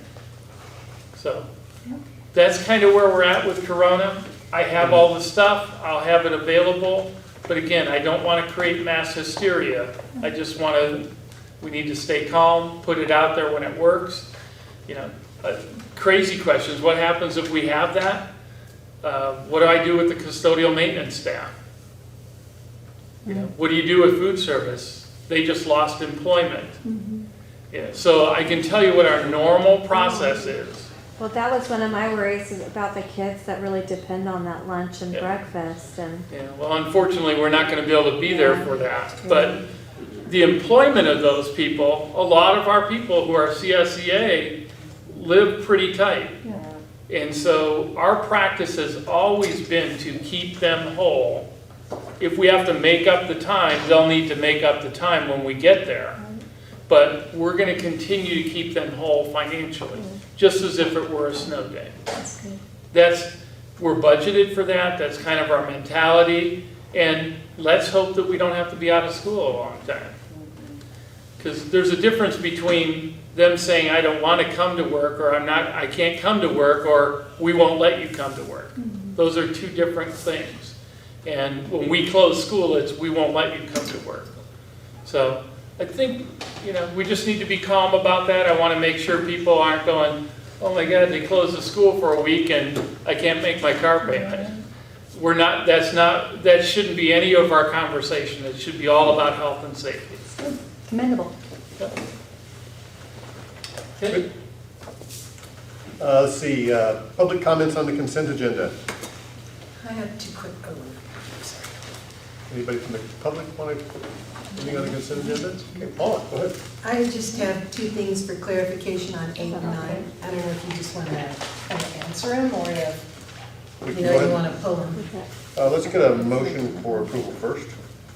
I'll move to approve. I second. Okay, and go ahead, Paula, what do you got on number 8? On 8, it talks about waivers, and I read the thing a couple of times. I just need a little, like an example of a protest or an objection. You know, if you can kind of give me a generic example of what that might look like. Because the ones that came up in my head, I have 2 or 3, and I don't want to know which one it is. Bring us to the right spot in that document. Oh, yeah, I'm sorry, it's like the number 8. It's over a page long. Yeah, I know. It is a real short one. It just talks about, I didn't seem to underline it. Okay, I assume it's talking only about classified employees, right? Since, well, that's what I assume. So I need to know if that's the case or not. Because it talks, you know, it just says that the board can decide, or the superintendent, whether or not there's a need for a waiver, and they'll decide that, I don't know, is it on the bottom? It talks about timelines, but the biggest deal was, whether or not, Still puts the, still puts the responsibility on the board. right, to go ahead and sign for a waiver. Okay, it's for employment, or is it just for joint powers? I mean, it says occupational center program operated by joint powers. Yeah, that doesn't apply to us. Yeah, but then see, it goes to the general waiver instructions regarding proper notice of a public hearing on a waiver request proposal. So I just don't know what any of that looks like, basically, other than the ideas I came up with.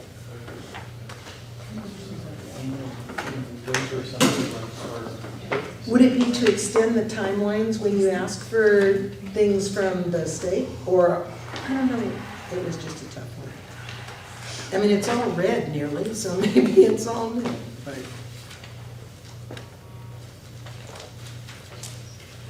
But the way it sounds as though it's anything outside the written law and regulations has to come to us. So anytime we do anything outside of the law or the regulations, it has to be, of course, it has to be for the good of the district and so forth. I mean, there has to be rationale behind it.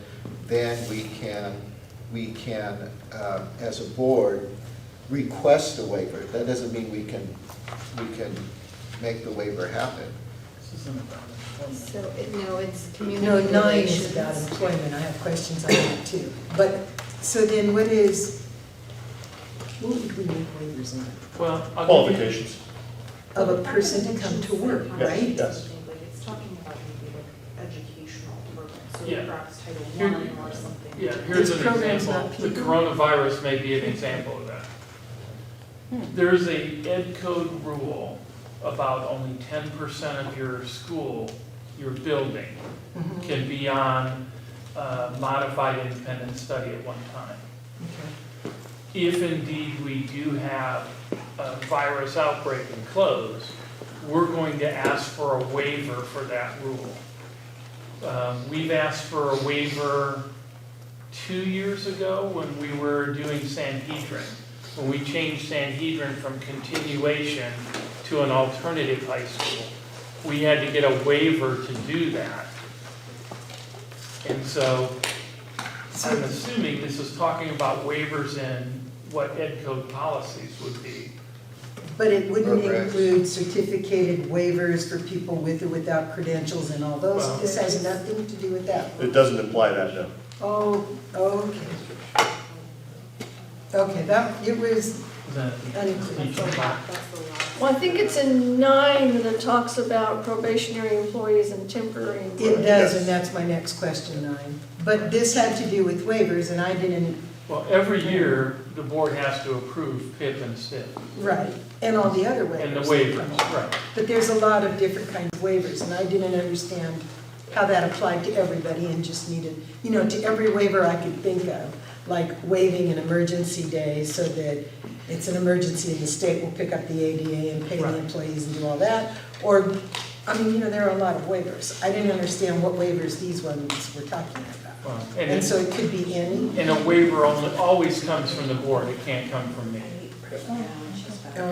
Well, you guys present them, the Present. questions is whether, and the evidence. Yeah, the board has to approve a waiver. I can't just fill out a waiver form and send it in. Right. I didn't see a lot of sense for And that, okay. item number 9, Paula?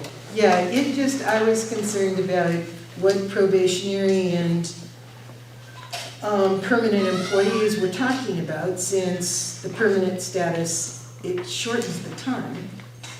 I didn't know how that had anything to do with anything, because it already, what I know of classified staff, they become probationary right in much less time than 130 days. They become permanent in. They become, yeah, but it's usually after is it 90-some days or something? 6 That's months or just, whatever? those rules just changed.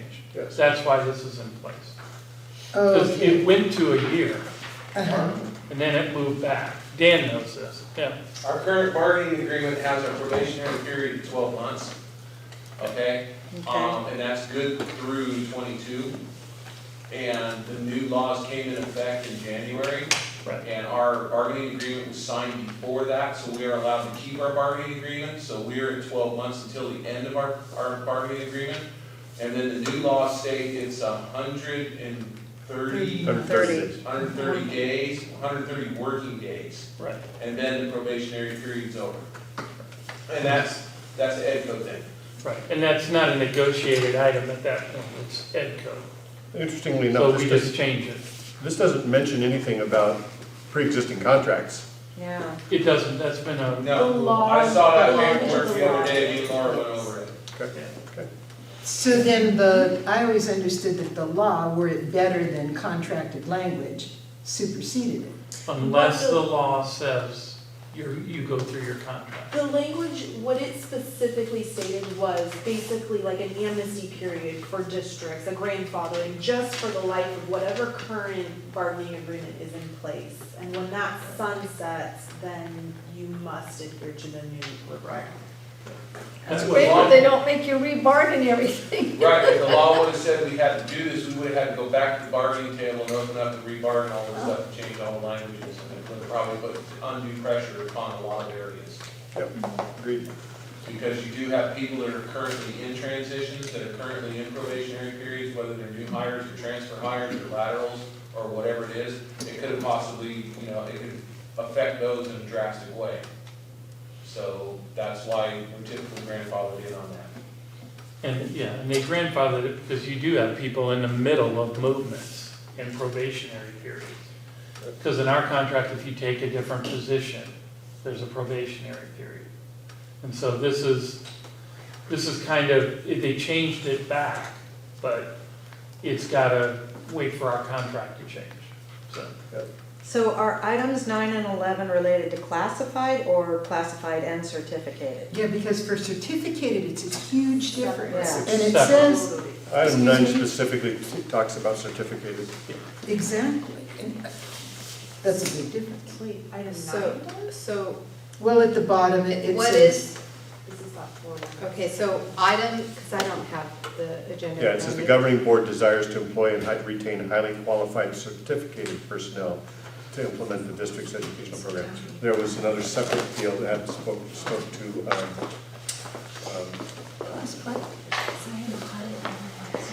the other union. Certificated staff, yeah. Okay, so, and it says that as you continue to go on, it says that if they're not notified in writing and all this other, that you need to, now, is that still staying with, I guess what I'm asking, is that completely separate from the first part that says 130 days? As opposed to the norm, which is like 180 twice, 360 days. There's been no change to certified teachers going through probationary. It's a 2-year. Classified did change, and they allowed a bigger window. They closed the window, but you have to adhere to the new standard when you put your new contract in place. So board policy 4216, 4216, which I believe is your item 11. Yeah, personnel. That is classified. Right. Okay? Okay. 4116 It's is certificated. Right. And the timelines are not together, is what That you're is saying. correct. They're totally separate. So it seemed like a really big deal when they were all together, and I wanted That would be a examples. change in the program. Yeah, okay. Anything else, Paul? Thank you, no? Any other discussion on the consent agenda? It's been motioned and seconded. All in favor? Aye. Aye. Any opposed? Okay. Item C, consideration of the 2020 CSBA Delegate Assembly. Do you have any words of wisdom with respect to that, Mark? Well, It shows the people that have been on there. yeah. It would be nice to have representation. What's the acronym stand for? Which one? California School Board Association. School Board Association. Yeah, the Sandy Tucker from Middletown has been Lake and Mendocino representative. Her term expires in 2020. It doesn't actually say whether these people are running for the position. They are not. There are no new, So on the front side of the, Right, you can write in. you can write in because no nominations were received. So you guys actually have the actual, I have the rest, yes. I think we got an email from CSBA. I sent you one. Yeah. Because I didn't want you to come tonight and be like, Okay. what? Did you receive one from CSBA also? Yeah. Oh, you did? okay. Does the board have any direction?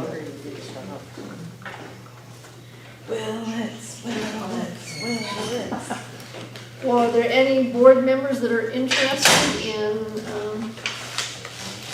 being a, I don't know if you have enough stuff on your plate, you need to put your name here.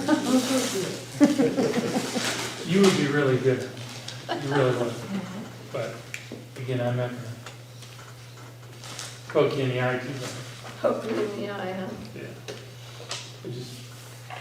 It is a board where you will get lots of current knowledge of what's going on. CSBA is very connected to what happens in the legislature. So what kind of time commitment is this? This is lots of reading. That's, I've been told. Lots of reading? Probably once a month, and Oh, no, it's way more. I'm not sure where the meetings are held. Is there a deadline to apply? March 16th has to, we have to submit our ballot. It You has to got be a week, emailed. Jeannie. Huh? You got a week to think about it. Yeah. No, but they'll tell you, they submit a great deal of information for you to read and prep on, you know, and it's a real big, it's a great deal, I guess, if you like that, but it's a ton of things to study. Is there anybody on the board interested? I don't know what to say. Are you interested? Here we go. You know, You have a lot of reading. I got lots of That'd be time. awesome. They work? I can work with Mark and talk about that. I do too. We can throw an email around and see if anybody's interested. It's a great organization, you would learn a ton. My advice would be if Jeannie did do it, you would, Jeannie would be our nominee, but she would have a sub if she needed it. You'd have to have somebody who would sub for her, because it's a lot of policy, it's a lot of practice, it's a lot of, yeah. But it is a very active organization in shaping policy. Do we get input on ed code? Well, they do have active lobbying efforts, and so I don't know what degree they involve the delegates in that. I guess we need to talk to one of the delegates and find out exactly what they're involved in. Okay. In regards to lobbying, McGuire is your best lobby. He's on the ed committee. Yeah, we've already been down that road. So, no action on that tonight. Dead end road, did you say?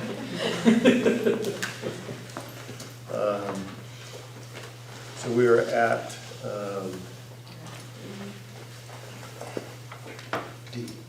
item D, approval of resolution 2019-20-13 textbook instructional materials adoption, American Sign Language.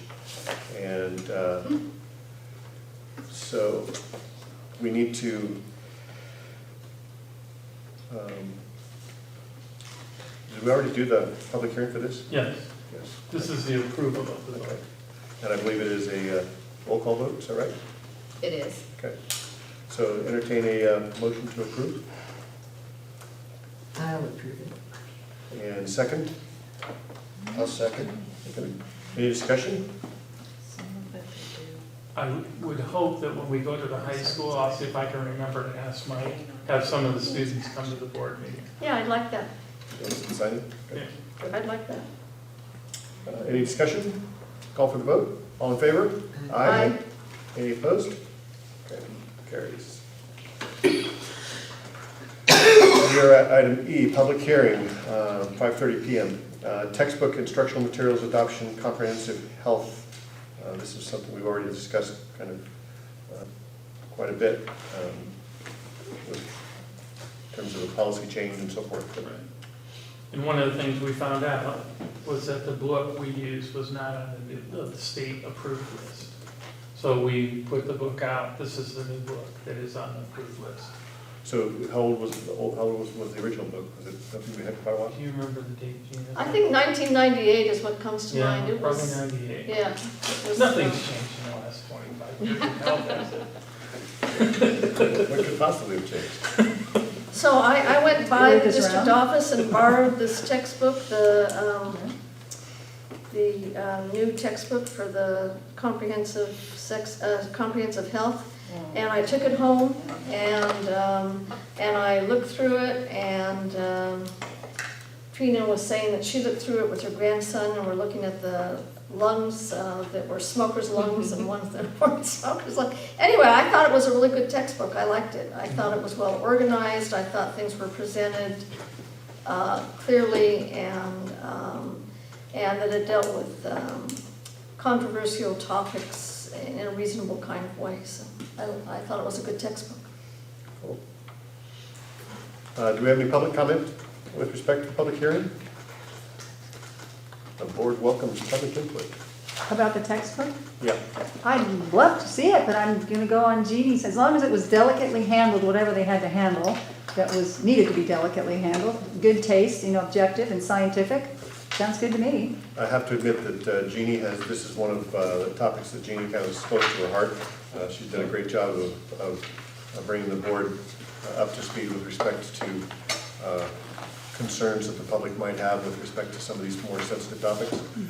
As a result, we modified a policy that hopefully will give parents the option to have their children exposed to some of these topics or not, as the case may necessarily be, while still making sure that they are exposed to topics that are required. Yes. So I'm confident that the administration's done everything necessary to make sure we treat these subjects appropriately.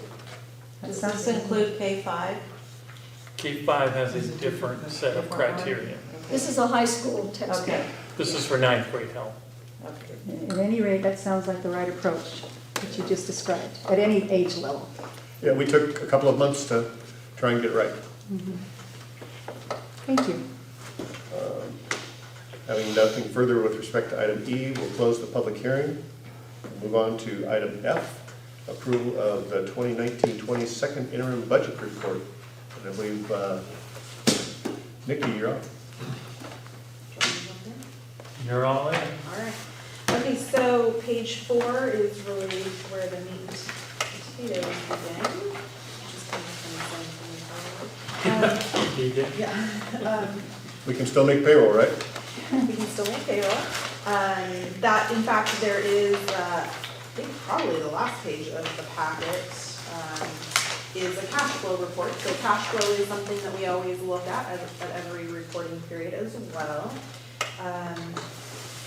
And I would say the most significant thing that we saw change at this budget reporting period is our revenue as it relates to the unduplicated count. And so we have seen the unduplicated count go down compared to last year. At first interim, I had anticipated that it might go down to some degree, but I think it went down lower than what I had budgeted at first interim. So we're seeing less revenue for our supplemental concentration grant than what we were looking at for first interim. In terms of then projecting that for second and third year of the multi-year projection, I remained very conservative because I didn't want us to account for unduplicated count that we don't yet have. But Mark and I have already discussed, and we have a very clear plan of how to approach improving this number for next year.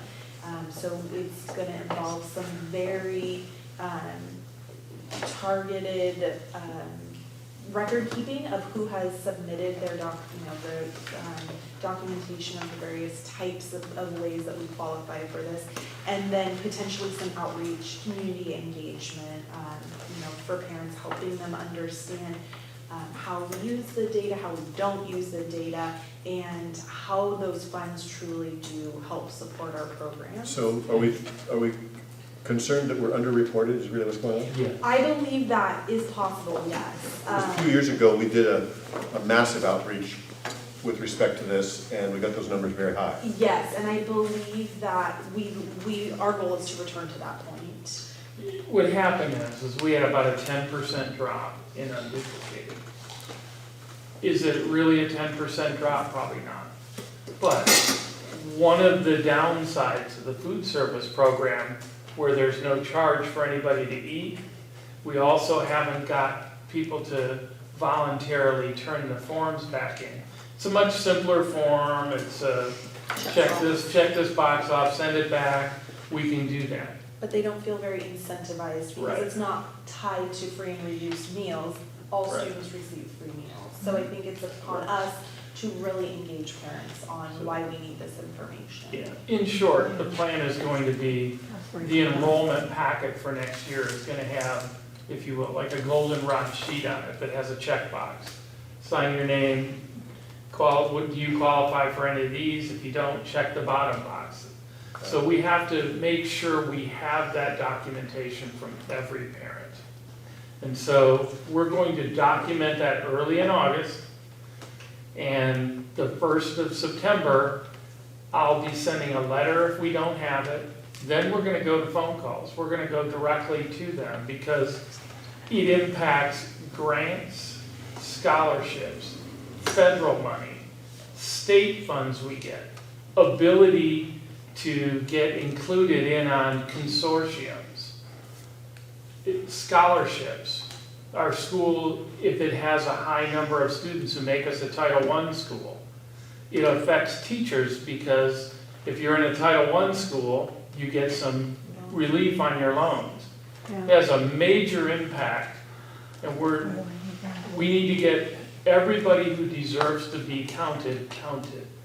And we have to educate our parents on how important it is, or just kind of get them to the point where they go, yeah, fine, I'll do the sheet, because it makes a lot of difference to us. So ultimately, in terms of this budget, what Mark talked about the many ways having that free and reduced number can impact various other opportunities, but what we see here is really just the impact to supplemental concentration. And so we're not deficit spending, we're not projected to deficit spend for current year, but we are for those 2 out years. And my hope is that we can either avoid that or narrow that gap significantly through these proactive efforts.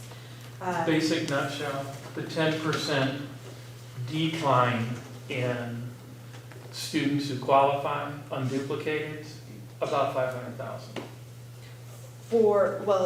That's just for next year. Right, for next year, it would multiply over. Yeah.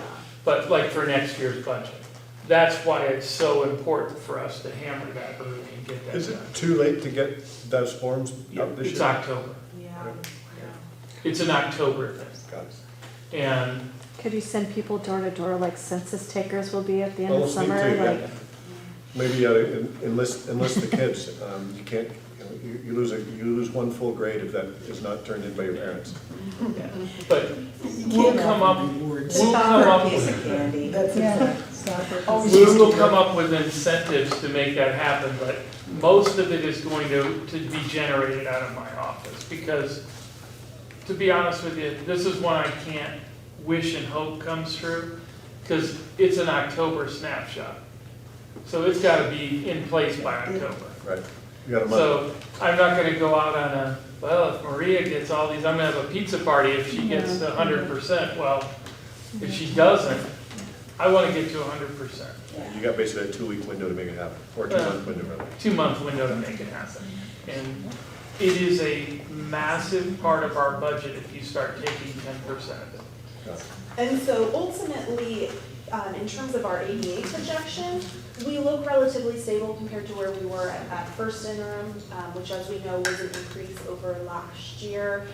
So that is still looking good. Of course, who knows what will happen with ADA later this year, But in terms of how we're trending right now, that looks stable. And so no other dramatic changes in terms of that part of the revenue. So the other thing I would mention about that supplemental concentration grant is we use those funds for some very particular programs I left all of those current expenditures and positions, everything in across the whole multi-year projection. So, you know, obviously best case scenario, we're able to raise the unduplicated count.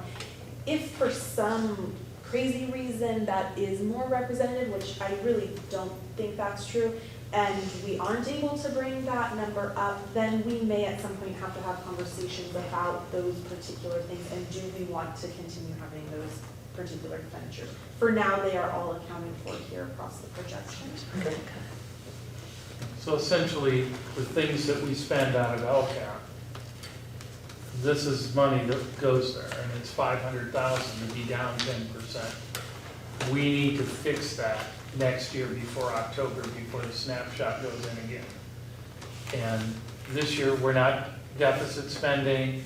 We have is it 74,000? Yeah. It's like a $74,000 will end to the good, we think, at the end of the year. So it isn't this year that's the issue. It's fixing it so it doesn't impact next year. And again, it's going to get started in the offices when kids enroll, but we're going to document it in our office to make sure we have every single parent nailed down to, do you qualify, do you not? And part of, just so you can understand a little bit about how it impacts over, you know, many years, the unduplicated count and the way that it actually feeds into the LCFF calculator is on a 3-year rolling average basis. And so although we see an impact in this current year from the lower unduplicated count, it's being balanced to some degree by our 2 prior years. And every year as we move forward, if that count doesn't go up very much, now you have more and more of those lower count years, and it becomes more of a dramatic impact in the revenue. Yeah. Okay.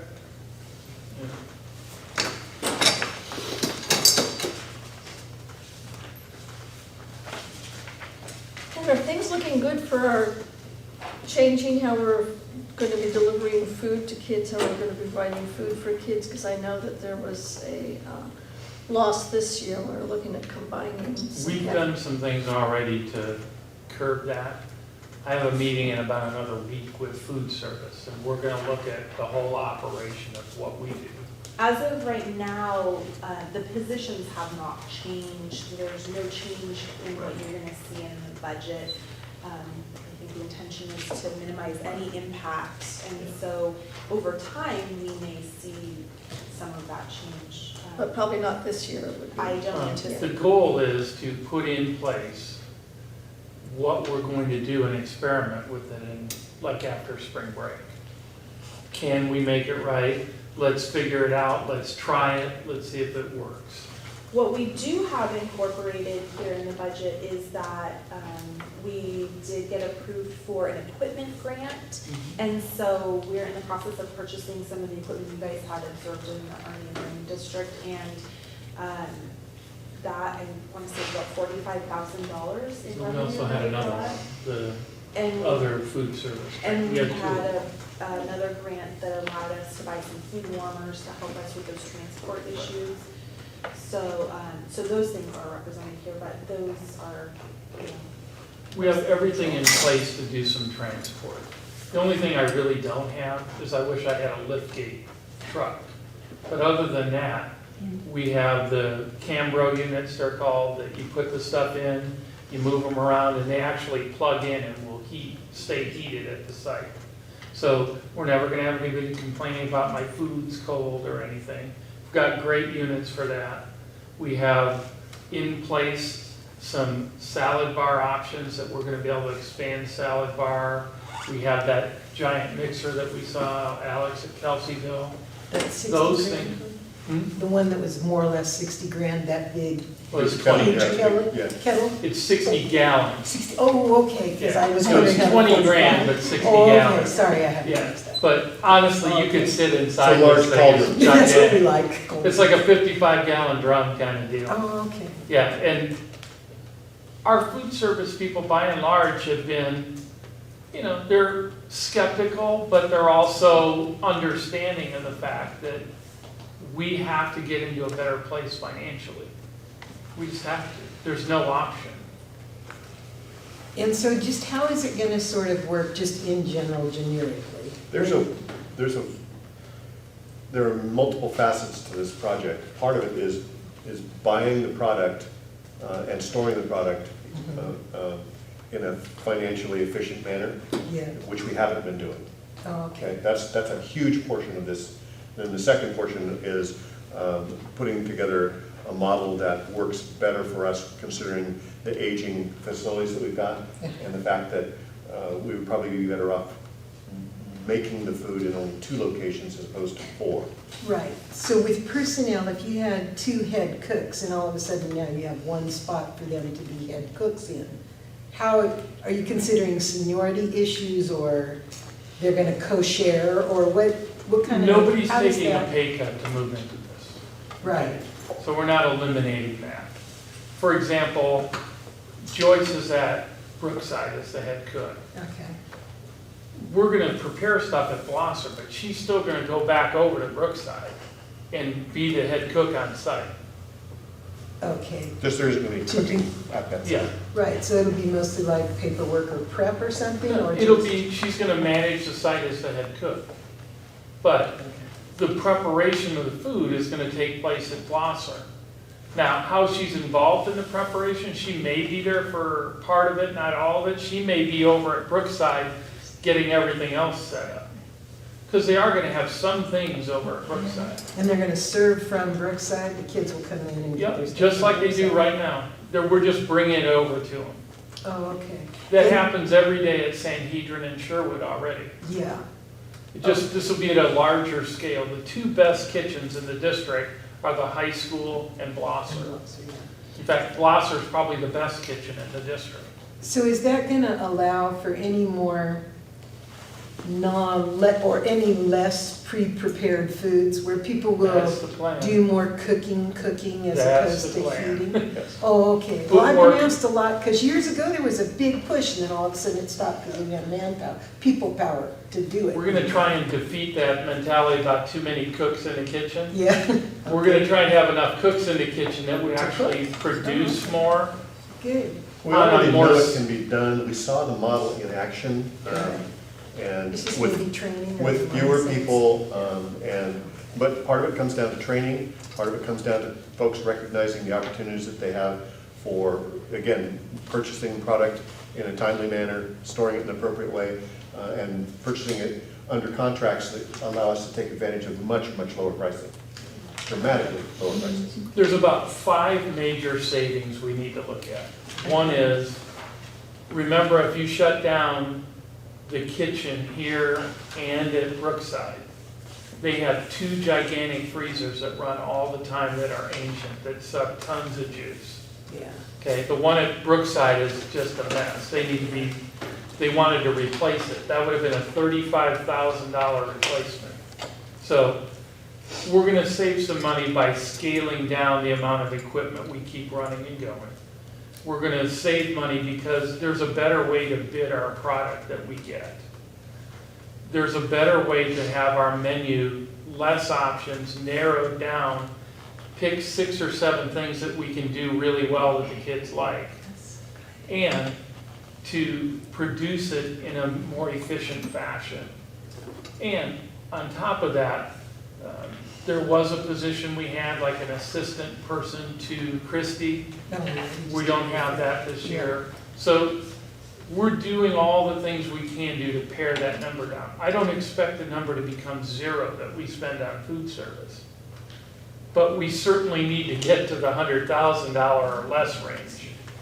And it takes time. It's going to be a change in process.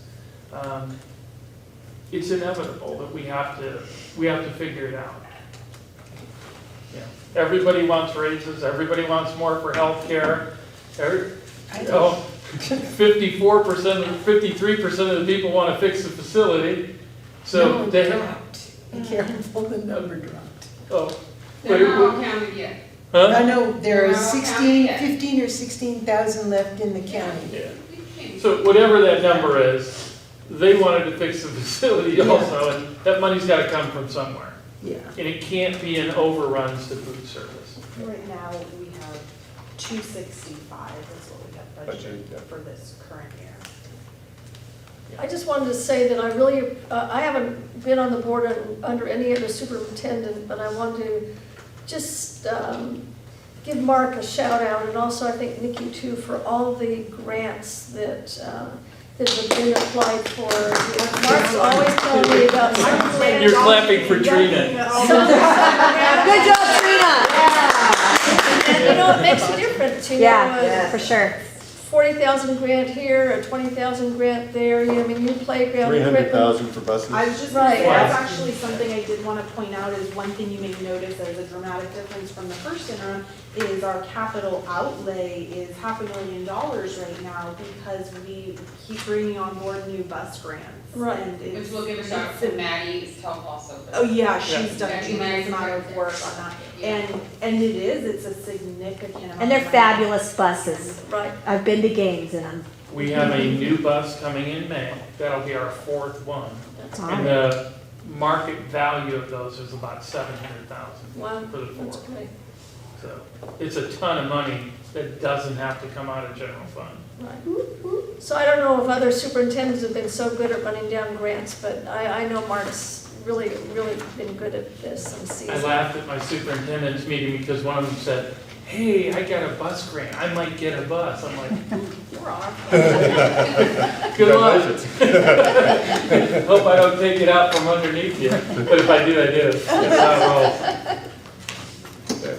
Anything further, Nikki? I think we've hit all the major points. Yeah, I don't think I have anything else to add unless you guys have questions. No, I'm good. I'll take it home and have some great reading tonight. Pretty exciting. Yeah, definitely. For some aspects, it actually is. It is. I just want to say I admire Nikki's skill toolkit. I mean, I look at all these numbers, you know, I could never do this job, so I really appreciate it. Nikki is a lot more fun on Thursday after this presentation than Wednesday. That's true. It's a little intense the week before. Can we get the motion to approve the second interim budget report? I move that we approve the second interim budget report. Seconded by I'll second. Robert. Any further discussion? All in favor? Aye. Aye. Any opposed? Okay. Items G through M is your reading assignment, definitely between now and the next board meeting for first reads on a variety of topics in terms of board policy and administrative rules. Anybody got any questions on any of those at this stage? Yeah, the safety one, it's the K. I just wondered how, it talks about the responsibility of a teacher for the students from 30 minutes before school starts. I saw that as well. Yeah, and things like, and it also had issues with kids going back and forth on the bus and walking, et cetera, et cetera. I'm wondering, I know that a teacher's contract shows that people arrive 30 minutes before the first bell, so to speak, and stay 7.5 hours after. It's always been a toss-up as to what that first 30-minute responsibility has been. I'm concerned with how that's going to be enforced and the issues that go with it, you know, especially if you have violators, what kind of consequences and how they're going to be set up. I mean of students not being safe, and of teachers that are on yard duty somewhere or doing a number of other responsibilities and how they're going to be expected to be in their room supervising students or anywhere supervising students unless there are some, okay, you're outside taking care of these 100 students and the other 200 are wandering wherever or in a cafeteria because it's raining or whatever. There are a number of issues that come up with that, and I just wondered if anybody else had thought about it and that we talked about it, but we don't have to. It's one of those building things that are unusual too. It's a contractual item. Because to be honest with you, at the high school, if you're there 30 minutes before high school, you're pretty lonely. Yeah, I know. And it's always, well, you know, the schools are They get there at different, 7:59 pretty regularly. and start. But is the district responsible or liable for anything that happens in that 30 minutes between then and when the bell If they're rings? on our school grounds, yes. Well, and if they're on your way to our If school they're in a start. bus on the way here. Well, walking there was an issue, and that was the big push for sidewalks. I mean, for the state to pay for Right, it. well, in reading It's this, 100 rules. in reading this, it suggests that teachers are there 30 minutes in advance, and if a student wants to come into a classroom, then they have to be admitted into a classroom up to 30 minutes before school starts. Yeah, and that was a question because maybe I'm in my room and I'll take 7 other teachers' kids who want to be in a classroom, but maybe it means all 7 of you need to be in your rooms. And if I'm in my room, I'm not on duty outside. Exactly. So, like, number one, are there issues associated with any of this at this stage of the game? And then the other one is, is that particular tenet of this policy something that we should consider rewriting to match what our current practice is? Because it's a board policy, right? It's not a law, but it had ed code things in it. I would rather not, as an example, I'd rather not put in writing that we should be doing something that we're not. Well, I'm thinking it may be in law. Every school that I work at starts 30 minutes beforehand. But it says school staff, not teachers specifically. So many times the kids are outside on the playground. You have your yard supervisors supervising that, or in the cafeteria. Many schools will not even allow children on the campus until it's 30 minutes before because you're required to have supervision. And it's different at grade level. Maria might deal with it differently than Nancy and Kathy. People have yard duty things. I see Tessa out doing the morning mile thing with kids. She's out on the playground. She's not in her room. Kids aren't in her room then. She's outside, so. Well, Brookside used to use their reading room like an hour or so before school started. Yeah, And they had aides working, Among the wide variety of other things it talks about in the supervision of students, it specifically states, teachers shall be present at their respective rooms and shall open them to admitted students not less than 30 minutes before the time when school starts. Right, that was my biggest concern. It's true at the beginning, it talks about staff. And it references CCR Is that it? 5570. Is that an ed code reference? Does it? Yeah, 5 CCR 5570. So it might be worth actually looking at that. Because in practice, that's not Correct. Yeah, they might be on it. Half of our staff has the morning duty, Right. and then half of our staff has at Blosser has the afternoon. So like we rotate, somebody's 7:30 to 7:45 every 6 week, and then the rest of us have 7:45 to 8, and then one person rotates to the bus duty. I don't know if you've ever been there for bus duty, but it's pretty cool because we help open the doors and our little kids are helping, and it's great. But that's what we do at Blosser. If there's room for adjustment here to actually make our policy reflect what our practice is. So I just pulled up 5570. It says, unless otherwise provided by rule of the governing board of the school district, teachers are required to be present at their respective rooms and to open them for the admission of pupils not less than 30 minutes before the time. So it sounds like we have some room to make some adjustments to this.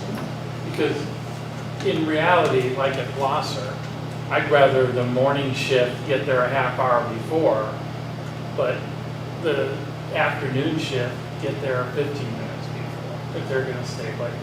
So can we have, That's kind of how the high school operates also. so can we have staff adjust this language to actually match our practice as opposed to? Yeah, it's a negotiation thing we can talk about because it's prescribed in the contract. Right. Half hour before, half hour after. Well, maybe we should have this But in referred to the contract policy, language. Well, the language always changes, but we can probably make it so it's Just stricken. generic. That part is, It needs to be relatively more generic and allows us the Yes. flexibility to do what we're and I'll doing. bring it back next week or next month as a first read. Perfect. Okay. So I had a couple of questions. I want to know about this smartphone and electronic. It says, which authorizes boards to limit or prohibit. But it sounds to me from what's in red that prohibited student conduct includes but is not limited to, and then it says use of cell phone, smartwatch, pager, or other mobile communications device during instructional time or in an authorized manner in violation of district policy. So I was wondering what kind of input middle school and high school teachers have in regards to our policy and what our, There's been a ruling that schools can restrict or say you can't bring your phones. right, but are we restricting, in what way are we restricting it, or is it a teacher by teacher? No. I know that the buildings, Maria and Mike have very, I don't want to say strict, very specific policies. That you keep your phone in your pocket unless your teacher tells you to get it out. You don't have it in ring mode. But when students are in between classes at lunch, we're not tracking them down what they're doing with cell phones. I can tell you in terms of We observing. have a policy about that. We have, it's in our handbook too for parents. And we have no cell phone use at all at our school. Unless it's specifically the teacher in the classroom has given some sort of aside, like used as a calculator in math. Right, sure. So we don't have any cell phone use. So this actually doesn't change our policy at all? No. During class. So this doesn't change, Outside of class too. so this doesn't change our policy at all? And part of the rationale for that is the kids have Chromebooks. What can your phone do that your computer can't? Only one thing. Right. And I had a question about J. It says the health screening for school entry includes testing for tuberculosis only when required by the local health department. So what does our local health department require? I don't know the exact rule on that because all of that testing stuff, there's a website we've been using, it's called Shots for School. And on Shots for School, it gives you the prescription of what vaccines you have to have, what shots, all that stuff you have to have done. by That's grade. probably on the state level, right? Yeah. Question is, this It's a state mandated thing. The state's got much more heavy, if you will, on vaccination. 4 years ago, they were pretty loose. Well, if your doctor said you didn't have to, you didn't have to. And now that's not the case. Right, I know that they are clamping down on that quite a bit. So. But I do know that we follow the guidelines. There's a lady named Laura Dana. Okay. And Laura is a school nurse. And she gives us the prescription of what has to be done at every grade level and what they have to have. And every year we go through the, should I tell this kid he can't come to school because they don't have it done? And so the schools really have to track that down with the parents. Well, the doctors in the community are pretty quick when, like Bechtel sends home a note that says your kid needs a vaccine. They give, I think it was 2 or 3 weeks notice that people I know received, and then they didn't take care of it, and then they finally, the kid was sent home until they got a vaccination. And they called the clinic, and they called somebody else, and both of them were willing to take them within 3 days or less. So that's, it's really not a big deal. It's just, you sort of, as a parent, need to follow through. And it's, for us, it's just a documentation management issue. Yeah. Somebody's got to keep tracking that. The health assistants run around and here, because it's predominantly here in Brookside where you have the most issues. And they're constantly trying to track kids down for their shots. And again, it's usually not the kid, it's not the issue. And one other thing about Bechtel's policy says no phones may come to the school, or just they may not be used. No, they can be on or. But they can be in backpacks or whatever. Oh. And some of them will put them in their pocket. I mean, it says can't be seen, but actually it would fit it because they were scared to leave it in their backpack. Yeah. As long as it's off. Yeah. I'm not using it. I thought your policy was handled real well. So it's okay. We did check with other middle schools. We're normal. We're doing what everybody else is doing. I can tell you that in discussions with Brian Bowles in the wood shop, for example, I mean, he's mildly frustrated about the cell phone usage over there, but he's basically got his kids pretty well trained, and early on in the class, in a particular class, somebody will start using their phone inappropriately. He gives them one warning. After that warning, he takes the phone away, and then he gives it back to them at the end of the period. And if they continue to be a problem with it, then the phone ends up at the office, and then the kid's got to make a case for getting his phone back. Interestingly enough, one of the things we talked a little bit about was one of those jammers that basically just kills the phone signal. Apparently that was attempted in a California high school a couple of years ago. Verizon got lots of complaints that for some strange reason the signal was really bad in this particular area, and they investigated it, and of course the signal jammer was found, and the teacher ended up getting in a lot of hot water because apparently there are FCC regulations that don't allow that. It's against the law. So it started out as an attempt to make things a little better, backfired on that teacher and caused him quite a bit of grief. So unfortunately, as much as we'd like to limit the use of those things, we have to deal with it a different way. And the real recourse, like at high school, is how many teachers don't have their cell phone with them? Okay. How many of them leave them at home when they come to school? 0. Well, the case is usually for emergencies, or so they're so computered that it's just easier to take it to a faculty meeting or someplace and look up information right then. The issue is, I kind of call it the church rule. When the minister's up front, you don't have your cell phone out. And between classes, at lunch, before school, after school, it's kind of a futile thing at the high school because there's 400 some kids going off in every direction to try and maintain that. Well, there's a couple of schools of thought with respect to the use of these kinds of technologies, and one is you can try and ban it from your classroom so that kids literally turn them off, don't use them, whatever. Somebody's invariably going to cause a problem. Or the other school of thought was incorporate them into the instructional methodologies that the teachers use. In some cases that works. I think it has to be left up to the creativity of the teachers to utilize them or not, and set whatever rules they need in their classroom. Yeah. The only downside to that is that if you have a lockdown situation, it's not good for those phones to be on and ringing and firing off. And so I was in one once in the junior high, and I decided, okay, they're off. And when we're in lockdown, all those phones are off and in the closet. Because one ring at the wrong time would not be a good situation. Absolutely. It's a safety issue. Yep. But people will also argue on the converse that it's a safety issue to not be able to. Yeah. So, Call out. yeah. So, Our students do use their phones after school. okay. Yeah. Because there's issues with trying to call home or trying to get whatever. Maria's got them all bugged. She's here, what they're saying. It's only civil liberties, why worry? Anything further on our first reads? I have a question about L that has to do with architectural and engineering services. It says. They need to go away. It says needs the to go district's away. responsibility to select a licensed architect or structural engineer is required by law when professional design services are used for construction or modernization.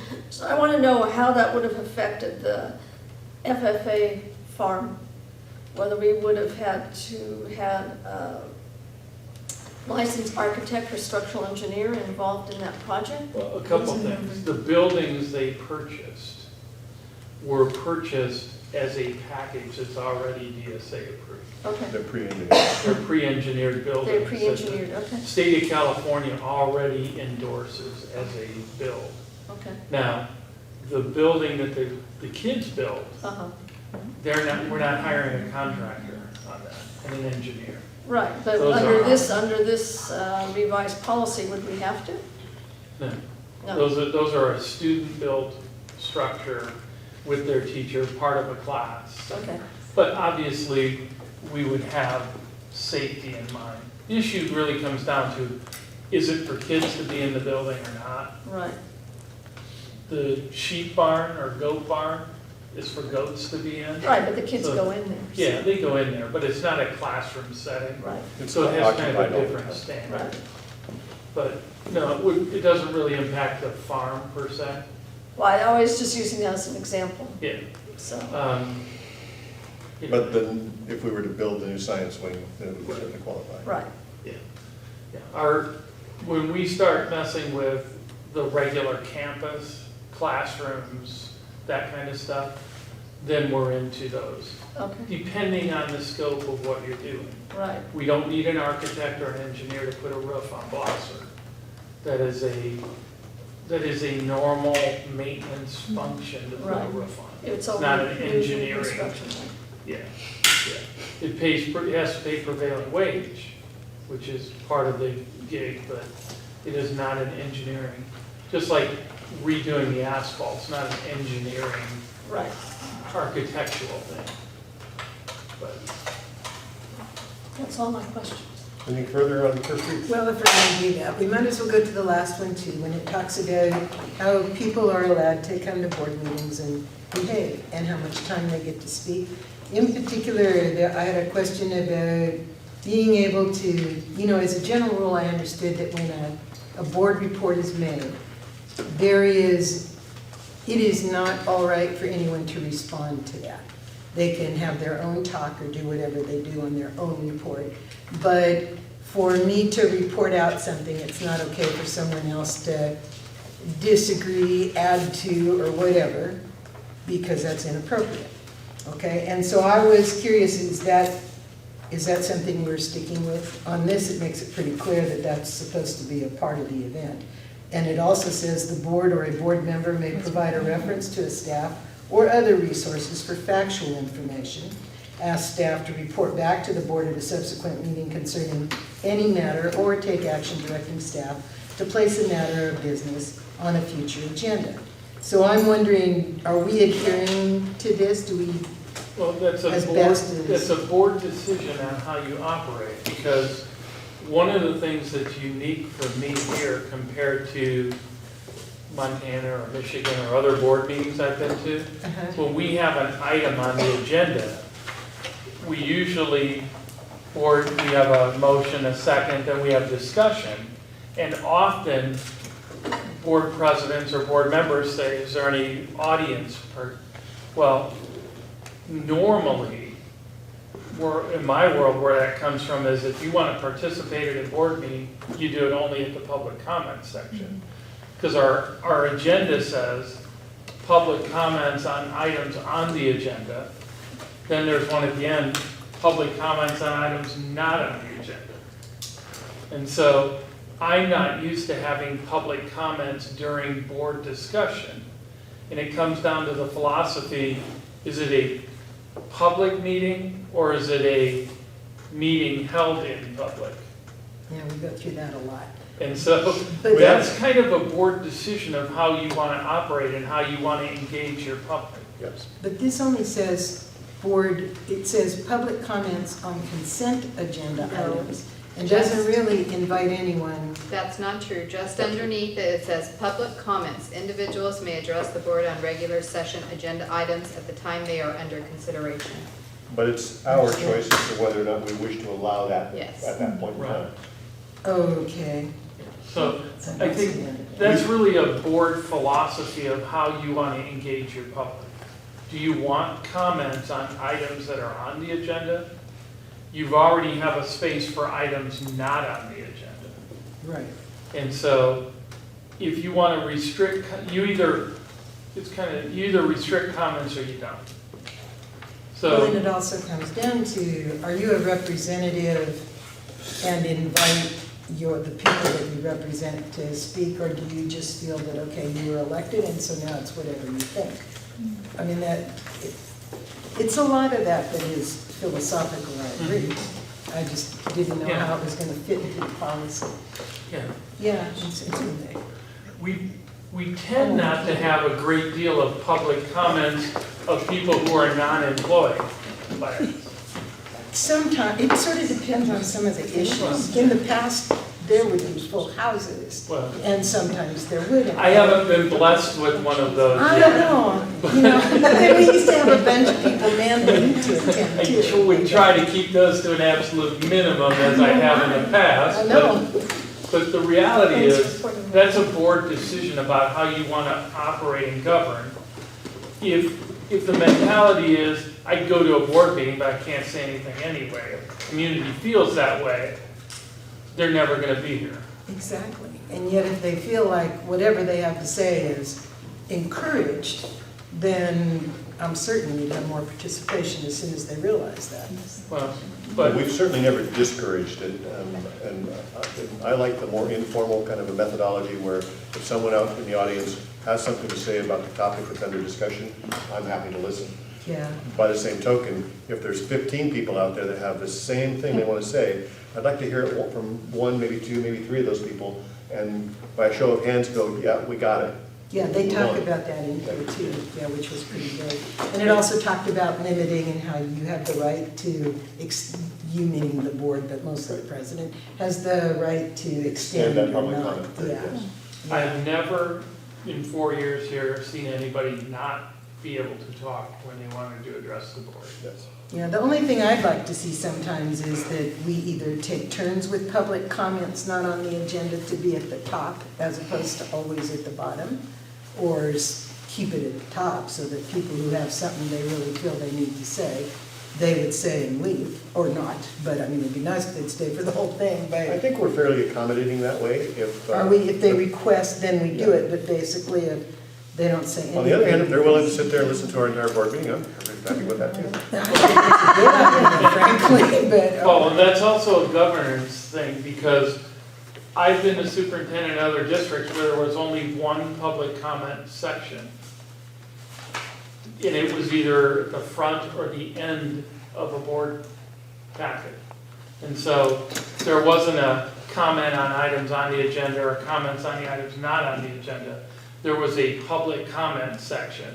Mhm. And you just said what you said. But make no mistake, this is this is a business meeting that's conducted in public. And if you went strictly by the rule, we don't have to engage the public at all. They can sit here and they can watch us all on TV and call it good.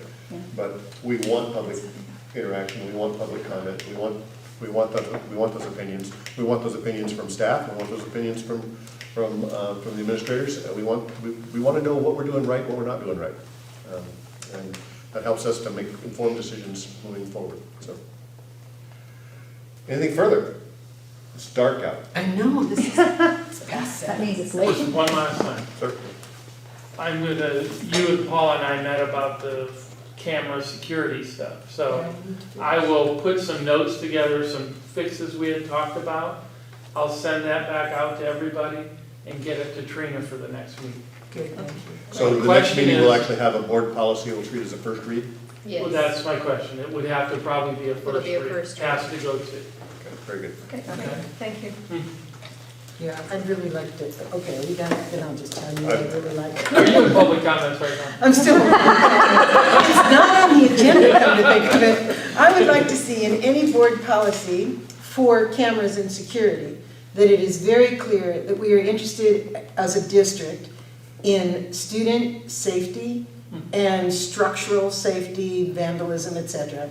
And it's not an issue of Big Brother watching the employees. Okay, that really needs to be a sentence. I've written 3 of them that would work. I think we've talked about some I things know. to add to our policy, which I think will be fun. And if we go through our first read and we get it where we want, then I think we talked about some signage changes we want to do Right, that we would put in place then. Yeah. Okay. And a little timeline maybe. Is that something It's that, been nearly a year. that should be discussed with our 2 unions too? Whatever No, you're we're not thinking talking at about the time? classroom stuff. We're talking Okay. about. No, it's not talking- in the class, but it is in. But the halls outside and ones around do the school. listen, don't Yes, they? They have yes. microphones? That's We're talking about Not allowed to have outside microphones. and big hallways. There are no internal cameras at Bechtel. There are no internal cameras at Blosser. There are no internals at Brookside.